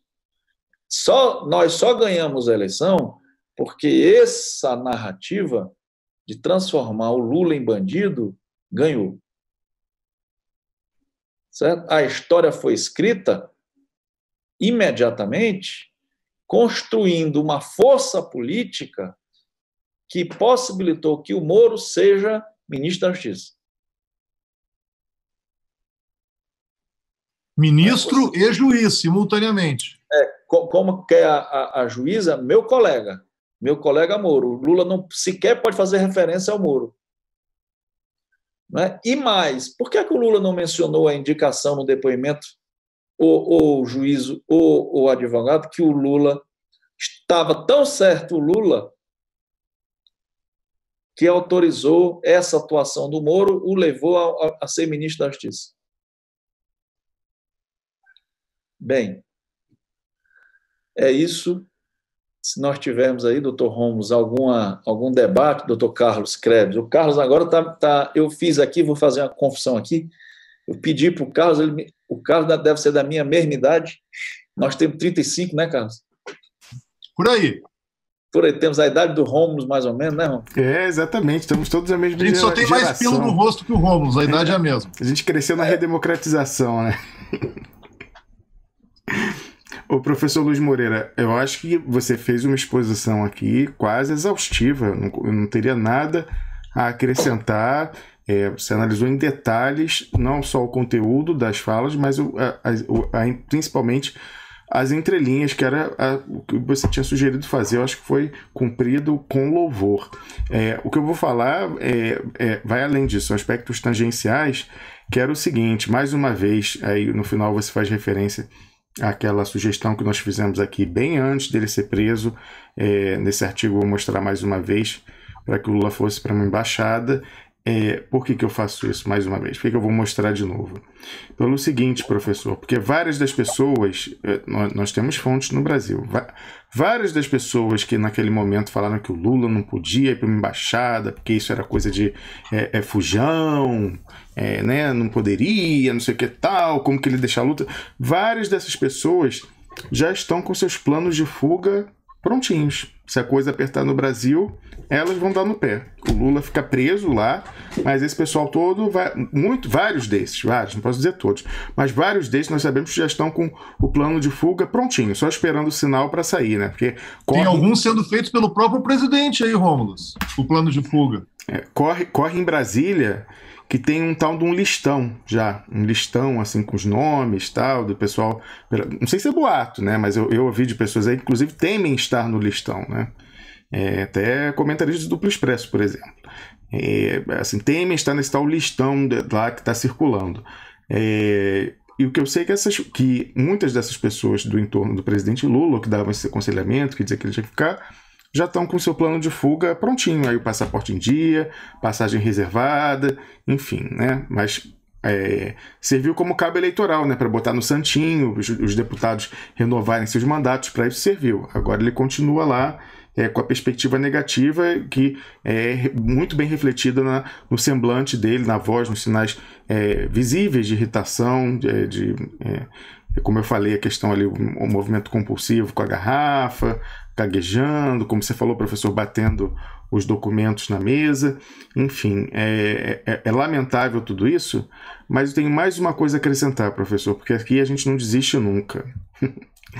Depois desse tempo a gente não desiste nunca. Então, é um outro artigo que eu vou mostrar, que é um artigo que nós publicamos deixa eu ver a data, em 16 de julho, que foi quando o Sepúlveda Pertence saiu da defesa do presidente Lula, que foi o seguinte: a gente colocou: Sepúlveda Pertence sai da defesa de Lula. Pergunta: que defesa? E aí, por que eu vou pegar esse artigo aqui? Porque nesse artigo nós fizemos aqui uma retrospectiva de todas as informações de impacto que nós, aqui do Duplo Expresso, com os nossos modestíssimos meios, conseguimos trazer junto com membros da comunidade do Duplo Expresso diversas coisas aqui importantes, desmascarando a Lava Jato, mostrando seus vícios, foram levantadas por pessoas da comunidade. Então, nós colocamos aqui, por exemplo, no fim do ano passado, a gente falou do acordo do Eduardo Cunha com o Sérgio Moro para excluir o relatório, qualquer menção ao Rodrigo Tacla Duran, o ex-advogado da Odebrecht, do relatório da CPMI, mas, e tem todas as outras aqui que vocês podem ver nesse artigo que eu mencionei. Mas aqui, por que eu falei que a gente aqui no Duplo Expresso não desiste nunca? Porque ainda há coisas, professor, embora eu tenha dito que o presidente Lula tenha sido convencido a ir se desarmando ao longo do tempo, ainda tem algumas armas que, inexplicavelmente, professor Luiz Moreira, inexplicavelmente, até agora a defesa não usou. Eu quero entender, assim, você agora, assim, não tem mais expectativa. Agora a gente viu o Lula passando o recibo claríssimo de que ele tem a plena consciência de que ele está ferrado, num português muito popular. Não tem nenhuma explicação para os advogados de defesa do presidente Lula não virem aqui à cidade onde eu moro, Berna, a capital da Suíça, irem à procuradoria daqui pedir acesso aos documentos da Odebrecht. Eu assisti aquele depoimento dessa semana e lá pelas tantas a procuradora, a juíza e o Zanin também fazem referência ao documento que foi retirado da planilha do Odebrecht. Aí o Zanin fala, porque eu contratei uma perícia, a perícia diz que é outra pessoa. Muito mais eficaz do que uma perícia de outra pessoa é ele pegar um avião, aliás, nem avião, porque eles viram e mexem, vêm aqui a Genebra para fazer a atualização do processo da ONU, era só pegar um trem de 1h45 de Genebra até Berna. A paisagem é linda, inclusive, quando passar em Lausanne vai ser assim, do queixo cair. Recomendo ir de trem e ficar olhando a janela ali para a direita quando passa perto de Lausanne. Mas vir aqui a Berna e pegar esses documentos que ele vai conseguir contrastar e mostrar o que foi falsificado e com o que eles sumiram no caminho da Suíça para o Brasil. Outro dia, professor Luiz Moreira, eu fui contatado por um advogado, inclusive lá no ano passado, quando a gente já insistia sobre isso com a própria defesa do Lula. Eu conversei com o Cristiano Zanin, eu falei, Zanin, por que vocês não vêm aqui pegar esses documentos? E eu insistindo, eu chato, que eu não desisto nunca. E aí ele falou, eu falei, olha, tem que constituir um advogado aqui na Suíça, eu posso fazer isso? Ele falou, pode, vê aí, procura alguém na Suíça que pudesse advogar o presidente Lula e fazer esse pedido. Eu arranjei o advogado, um advogado suíço, mas que fala português, e que tinha clientes que estavam, outras pessoas perseguidas pela Lava Jato, mas que não apareceram ainda, possivelmente políticos, com contas aqui na Suíça, mas que estavam sendo perseguidos aqui, mas que não estão nos holofotes. Então, familiarizado e fala português e conhece o caso, inclusive.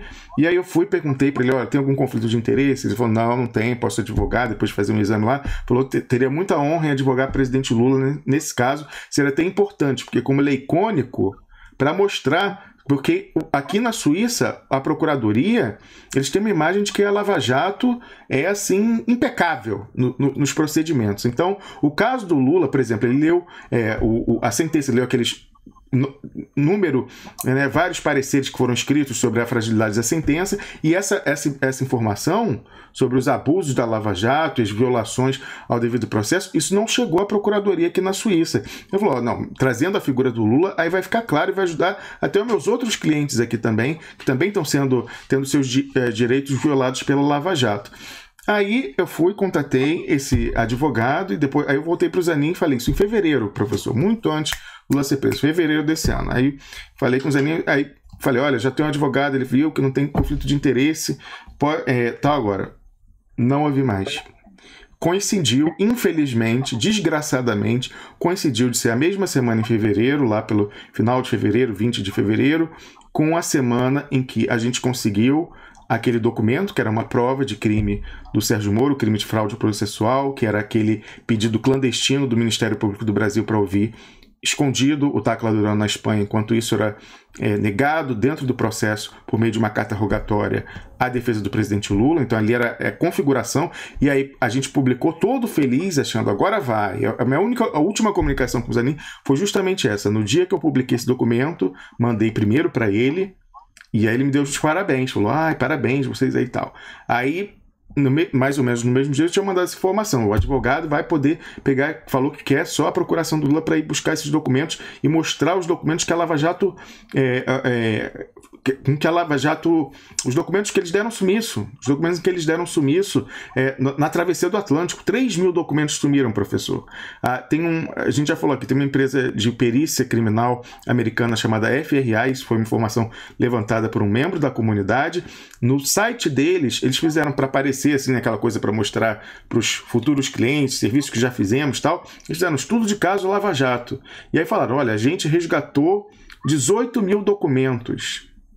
18.000 documentos dos servidores da Odebrecht em Angola e na Suíça. Quando chegou no Brasil, o Deltan Dallagnol falou que eram 15.000. No site da empresa americana, até hoje está lá, a gente publicou isso, colocamos o link, a imagem print que está dizendo. Eles entregaram na mão dos procuradores da Suíça, dos procuradores dos Estados Unidos, dos procuradores do Brasil, porque os 3 receberam cópias desses documentos, 18.000. Como é que o Deltan Dallagnol chega no Brasil e diz que são 15? Quem estava nesses 3.000 documentos que sumiram? Então, assim, naquele dia eu falei com o Zanin do documento, o assunto paralelo, né, da prova de crime do Sérgio Moro, mas eu falei, olha, o advogado já falou que está disposto e tal, não houve mais, porque aí ao mesmo tempo também aí vem a contaminação política, professor, você falava aí no início dos ataques do PT jurídico ao trabalho do Zanin. Por que nós publicamos aquele documento que era a prova de crime do Sérgio Moro?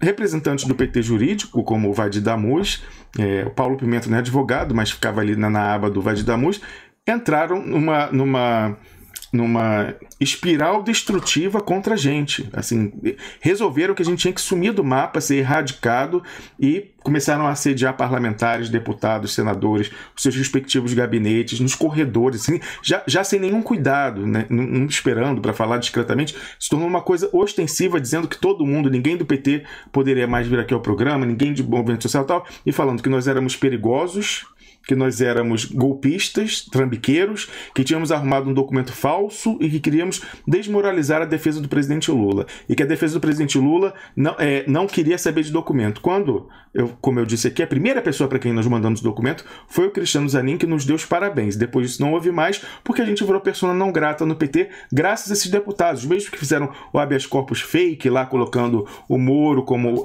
autoridade coatora, e que não avisaram o Zanin. Eles sim foram desleais com a defesa, porque não avisaram o Zanin que ia entrar com aquele habeas corpus. Nós, a todo momento, nós falamos com o Zanin. Nós falamos que essa questão para arrumar um advogado aqui, que a gente estava correndo atrás desse documento desde o ano passado, demorou 3 meses para a gente conseguir o documento, e a gente ficou super feliz pensando, agora vai. Agora vai não, aí os caras que eram infiltrados e que queriam, na verdade, que o Lula fosse para a prisão, vieram para cima da gente, para tentar desqualificar o documento, desqualificar o nosso trabalho e erradicar esse espaço aqui. Todo mundo sabe dessa briga, como aconteceu, foi bastante publicizado, a gente foi atacado por outros jornalistas da blogosfera na esteira disso, tentaram fazer uma blitzkrieg, assim, de todos os sites se juntaram com esses deputados para tentar destruir, mas perderam. Na batalha de opinião, como a gente estava com a verdade do nosso lado, estavam muito bem embasados, inclusive com prova documental, não teve como. Até de uma maneira muito esquisita, professor Luiz Moreira.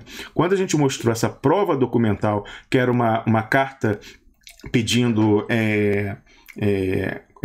eu acho que é auxílio direto, eu não sei se é auxílio direto a figura, mas enfim, pedindo uma cópia, acho que é auxílio direto sim, do Ministério Público Federal para o Ministério da Justiça da Espanha, para ouvir secretamente o Tacla Duran. O deputado Vadi Damus veio dizer que ele já tinha esse documento sim, que ele já tinha anexado desde o ano passado, lá na sua representação que fez na PGR. Aí o pessoal começou a cobrar, como assim que já tinha? Cadê? Mostra o documento. Aí quando ele mostrou o documento que ele disse que era o mesmo, primeiro, não era o mesmo, tem lá lado a lado, quem for no duploexpresso.com, é só colocar no campo de busca a bem da verdade, que foi a nota que ele colocou, tentando nos desqualificar, dizendo que ia processar. A gente está esperando o processo até hoje, para poder exercer a exceção da verdade, professor. Não veio o processo, até agora não chegou aqui. Mas procura a bem da verdade, você vai ver o documento lado a lado. O nosso documento era uma prova de crime do Sérgio Moro. Estava lá o pedido de auxílio direto do Ministério Público Federal para a Espanha, pedindo para ouvir o Tacla Duran com o endereço certo dele, e chegou na casa do Tacla Duran. E a gente conseguiu isso, um vazamento do Ministério da Justiça. O documento que o deputado Vadi Damus apresentou era uma comunicação entre o Sérgio Moro e o Ministério da Justiça do Brasil, dizendo que ele tinha mandado uma carta rogatória para um endereço na Espanha e que lá não tinha tacladura nenhum. Ou seja, o Sérgio Moro deliberadamente colocou um endereço falso, endereço errado, uma fraude, mais uma fraude processual, colocou o endereço errado ali, apenas para receber um recibo da Justiça Espanhola dizendo: fomos nesse endereço aqui, não tinha ninguém tacladura, e poder continuar dizendo que tacladura era foragido, quando ao mesmo tempo o Ministério Público Federal mandava um documento secreto para o endereço certo. Mas aí a dúvida, professor Luiz Moreira, como o deputado Vadir Damus, o jornalista Luiz Nassif também publicou esse documento, e o Estado de São Paulo obtiveram essa comunicação entre o Sérgio Moro e o ministro da Justiça do Michel Temer, do golpe, que era o álibi fabricado pelo Sérgio Moro contra a prova documental. Então o nosso era a prova de crime do Moro. O Vadir Damus resolveu dizer que aquilo não era novidade e apresenta o álibi fabricado pelo Sérgio Moro quando ele manda o endereço errado. Até hoje, no artigo eu perguntava para ele como ele teve acesso a esse álibi fabricado pelo Sérgio Moro. Até hoje, o ex-deputado, né, daqui a pouco ex-deputado, que não foi reeleito lá no Rio de Janeiro, ainda bem, fiz campanha também contra a recondução dele à Câmara dos Deputados, até hoje não explicou como que ele teve acesso ao álibi fabricado pelo Sérgio Moro. Tudo muito esquisito, professor, mas nós não desistimos. Então, até hoje, eu não consigo compreender por que nas inúmeras viagens que o Zanin e a Valesca, a quem a gente dedica todo o respeito e elogiamos muito eles na questão da ONU, mas não entendemos por que eles vêm aqui a Genebra e não pegam um trem para vir a Berna pedir acesso a esses documentos. Eu mencionava, professor, que esse mesmo advogado que tinha se disponibilizado a advogar para o Lula pedir acesso a esses documentos, ele foi participar de um evento agora no fim de outubro, eu acho que foi 29 de outubro, um evento sobre a Lava Jato, em que ele ia falar para suíços em alemão, era uma plateia ia ser aqui em Berna a palestra, junto com o procurador-geral, o equivalente ao PGR daqui da Suíça. E aí ele me contactou porque ele queria mostrar assim, coisas absurdas, porque tem essa imagem de que a Lava Jato é corretíssima, tal aqui, e ele queria mostrar nada disso. Eu falei, olha, a coisa mais fácil que você vai fazer para desmascarar a Lava Jato e que os suíços vão ficar com os cabelos louros deles em pés, é você pegar o laudo da Polícia Federal do Brasil, dizendo que os documentos que os suíços entregaram para eles foram falsificados quando estavam custodiados pelo Ministério Público Federal. O laudo da Polícia Federal, pedido pelo Sérgio Moro, diz que depois que estava em posse dos procuradores, lá o Deltan Dallagnol foi quem trouxe daqui da Suíça, sumiram com uma parte dos documentos e outros foram adulterados. Como que a Polícia Federal do Brasil, professor, diz que documentos que estavam em posse do Ministério Público Federal foram adulterados e não acontece nada? E, pior ainda, esses mesmos documentos, os que sobraram, continuam servindo de prova nesse processo do presidente Lula e tantas outras pessoas que estão sendo processadas e condenadas. Como pode ser? Foi alterado o documento. É a Polícia Federal do Brasil que está dizendo. E eu posso dizer isso assim, que esse laudo também foi fruto do trabalho aqui do Duplo Expresso. Eles iam publicar o laudo dizendo que estava tudo certo, que era perfeito. A gente conseguiu publicar esse artigo falando que tinham sumido com 3 mil documentos, trazendo lá o estudo de caso da FRA, que era a empresa que tinha feito a recuperação, e comprovando, portanto, que eles tinham sumido com 3 mil documentos. E aí, no dia seguinte, a gente fez isso dias antes da data limite para eles publicarem o parecer, eles adiaram, falaram não, aí foi muita repercussão, assim, centenas de milhares de leituras desse artigo, eles falaram, não, vamos adiar, mas precisamos de mais 2 semanas para concluir a perícia. E aí quando voltou 2 semanas depois, eles tiveram que dizer, sumiram com documentos, tem outros adulterados, e foi diretamente resultado do nosso trabalho, posso dizer isso, porque quem falou isso foi o Zanin. O Zanin nos deu os parabéns, falou, parabéns, esses conseguiram tal, essa questão do laudo da Polícia Federal. Então, há um laudo da Polícia Federal dizendo que os documentos que estão servindo de prova para mais uma condenação do Lula foram adulterados na custódia do Ministério Público Federal. Eu falei, se você falar para um suíço aí que estão condenando o ex-presidente Lula com base em documentos que eles entregaram e que o pessoal falsificou, eles vão ficar de cabelo em pé. Eu não sei como é que foi, eu não fui a essa palestra, quero perguntar até para ele como é que foi a recepção dessa informação lá, porque é algo assim que é assustador. Mas como que, em vista disso, professor, os advogados de defesa do Lula, depois de tudo que eles esperaram, depois da eleição vai ter, o pessoal vai ser clemente e tal, já viu que não vai ser. O que falta para essa gente vir aqui a Berna pedir acesso a esses documentos? Eu não consigo compreender, professor Luiz Moreira. Só é o comentário que eu tenho que fazer, porque nós fizemos contagem regressiva aqui, desde o ano passado, sabe, de quando os documentos iam ser destruídos no Brasil, que já foram. A Odebrecht não tem mais esses documentos. Só quem tem agora são as procuradoras dos Estados Unidos. O Brasil tem a falsificada, né, que não vale nada. E aqui na Suíça, eu não compreendo por que os advogados do Lula não vêm aqui. O que eu sei, professor, e aí eu não quero crer que tenha a ver com isso, é que o nome do Lula não vai estar lá, mas vai ter o nome de muita gente que não apareceu na Lava Jato. Eu não posso entender por que a defesa do Lula vai temer expor o nome de pessoas que estão sendo protegidas pela Lava Jato.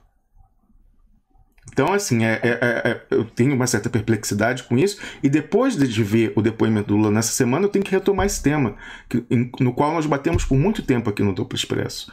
E continua aqui, professor, você sabe, esse pessoal todo tem meu telefone, eu já contactei o advogado uma vez a pedido da defesa do presidente Lula, e não vou compreender eu pergunto, né, eu perguntava, a defesa é defesa de verdade ou o processo é telequete, é teatro? Eu não entendo. Se eles de fato querem se contrapor a Lava Jato, eles têm que vir aqui. Primeiro, fechar o canal aqui, vir aqui queimar o filme da Lava Jato, ajudar o advogado a mostrar que os documentos que eles estão pegando aqui, eles estão falsificando com o laudo da Polícia Federal do Brasil, dizendo que eles falsificaram e estão usando para condenar pessoas, entre elas o presidente Lula, um estadista respeitado, inclusive aqui. Tem que fazer isso. Primeiro para desmoralizar internacionalmente, depois para levar o processo. Mas isso, professor, o uso é até extraprocessual. Então a gente fala, isso não vai adiantar nada, porque no Brasil agora a justiça está toda viciada, eles estão juntos e tal. Mas pensa no peso político para negociações de bastidores de a defesa do presidente Lula ter a planilha com o nome de todo mundo que eles estão escondendo, ou seja, dos 3.000 documentos que o Deltan Dallagnol fez sumir quando cruzou o Atlântico. Não sei se ele jogou no banheiro do avião, lá deu descarga, caiu no Oceano Atlântico, que ele sumiu com 3.000 documentos com o nome de sei lá quem está nesses documentos. Imagina a defesa do Lula ter o rol completo, o poder de barganha. Como o Lula foi se desarmando, professor, como eu falei, sucessivamente ao longo dos meses lá. Tudo ele foi desistindo, não foi para a embaixada, colocou o vice que o pessoal queria, retirou a candidatura, tudo. A última arma que ele pode usar, mas você tem que vir obter primeiro, são esses documentos.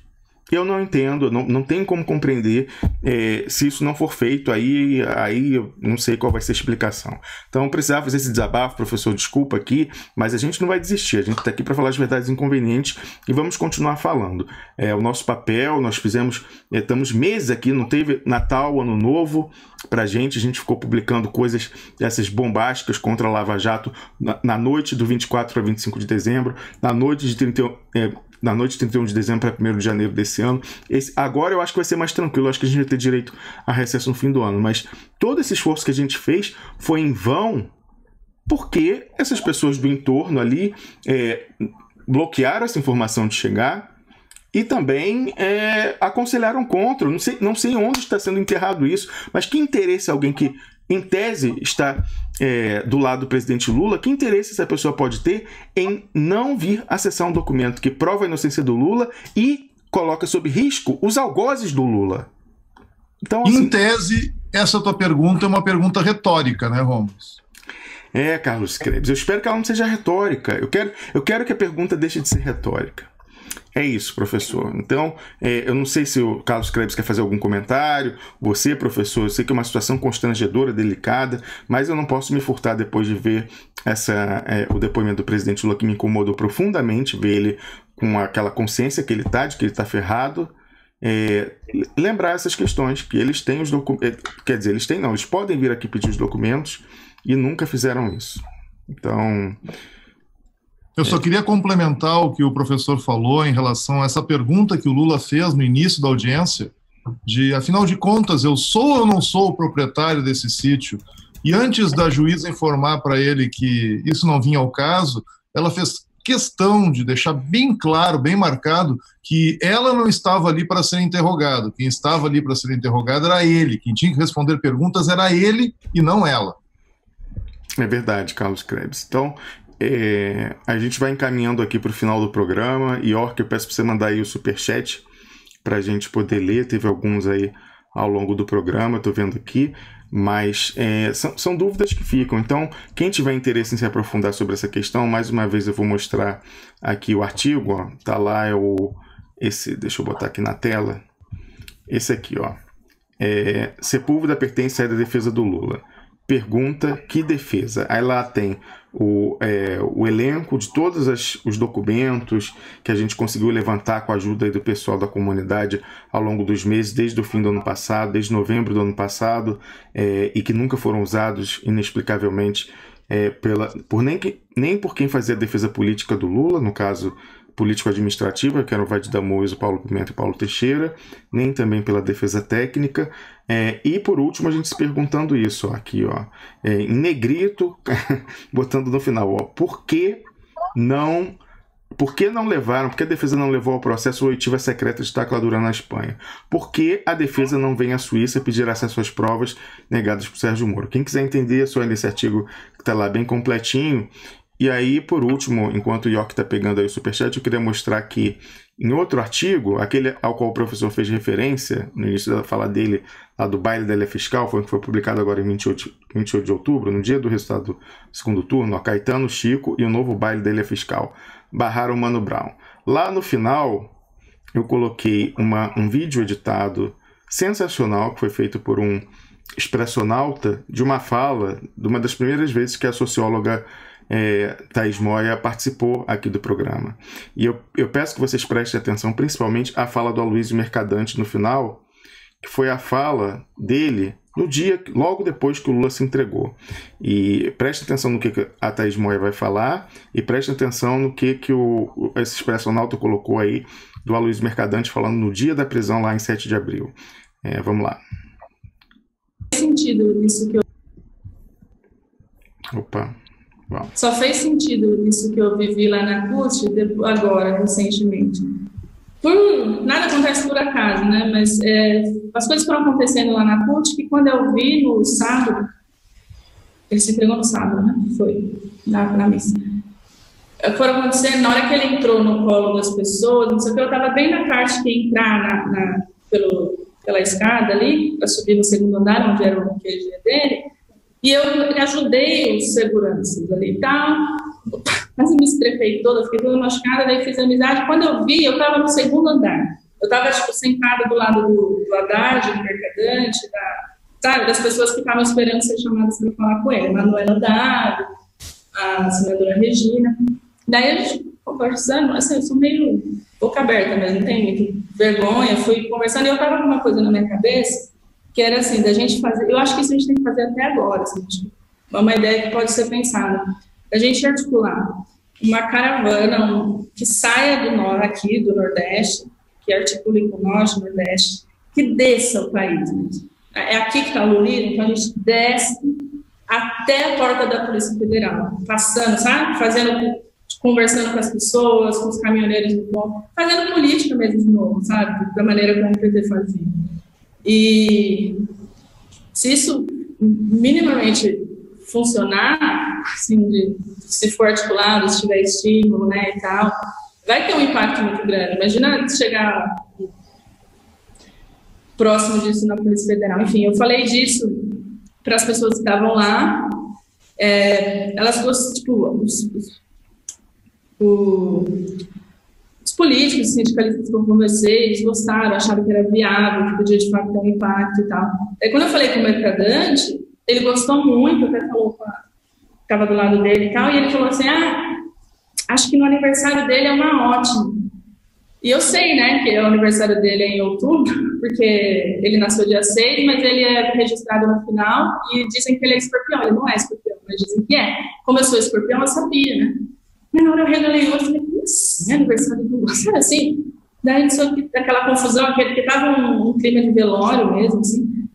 E aquilo fugiu da minha cabeça. Daí esses dias eu falei, nossa. Eles já sabiam, né? Eles já sabiam que o Lula ia mofar, que ele ia ficar pelo menos até outubro na prisão. Vocês acham que o Lula tinha a opção de ficar em liberdade? Falou, não, eu prefiro ficar preso. Evidente que ele não tinha essa opção. Não tinha a opção. Ele ia fazer qual a opção? De fugir? Fugir para onde? Fugir como?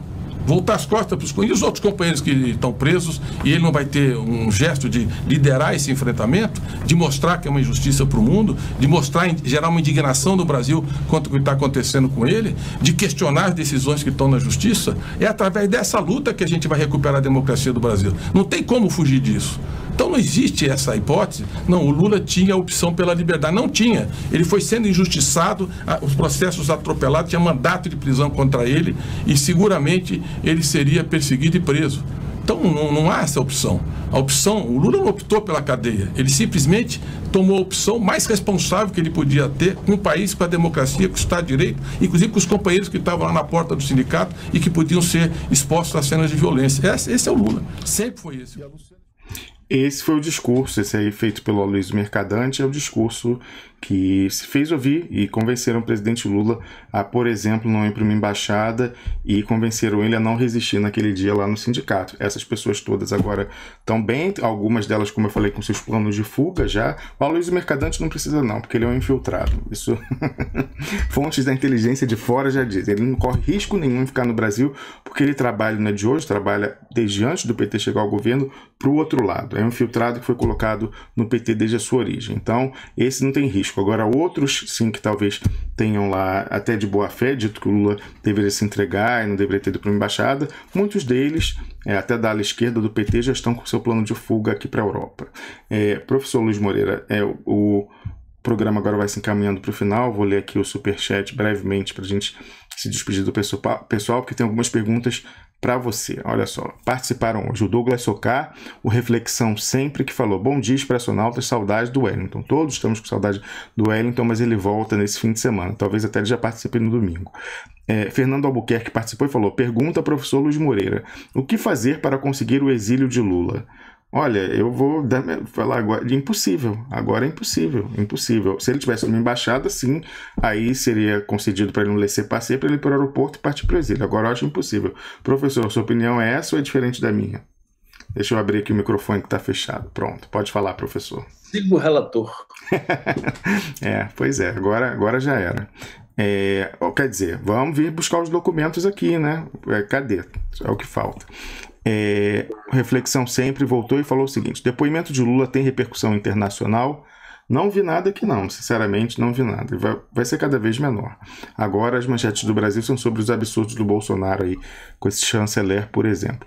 Ana Pereira participou e falou: de forma simples, acho que a pergunta é: como alguém que teve tanto poder nas mãos como o Lula seria corrompido por tão pouco?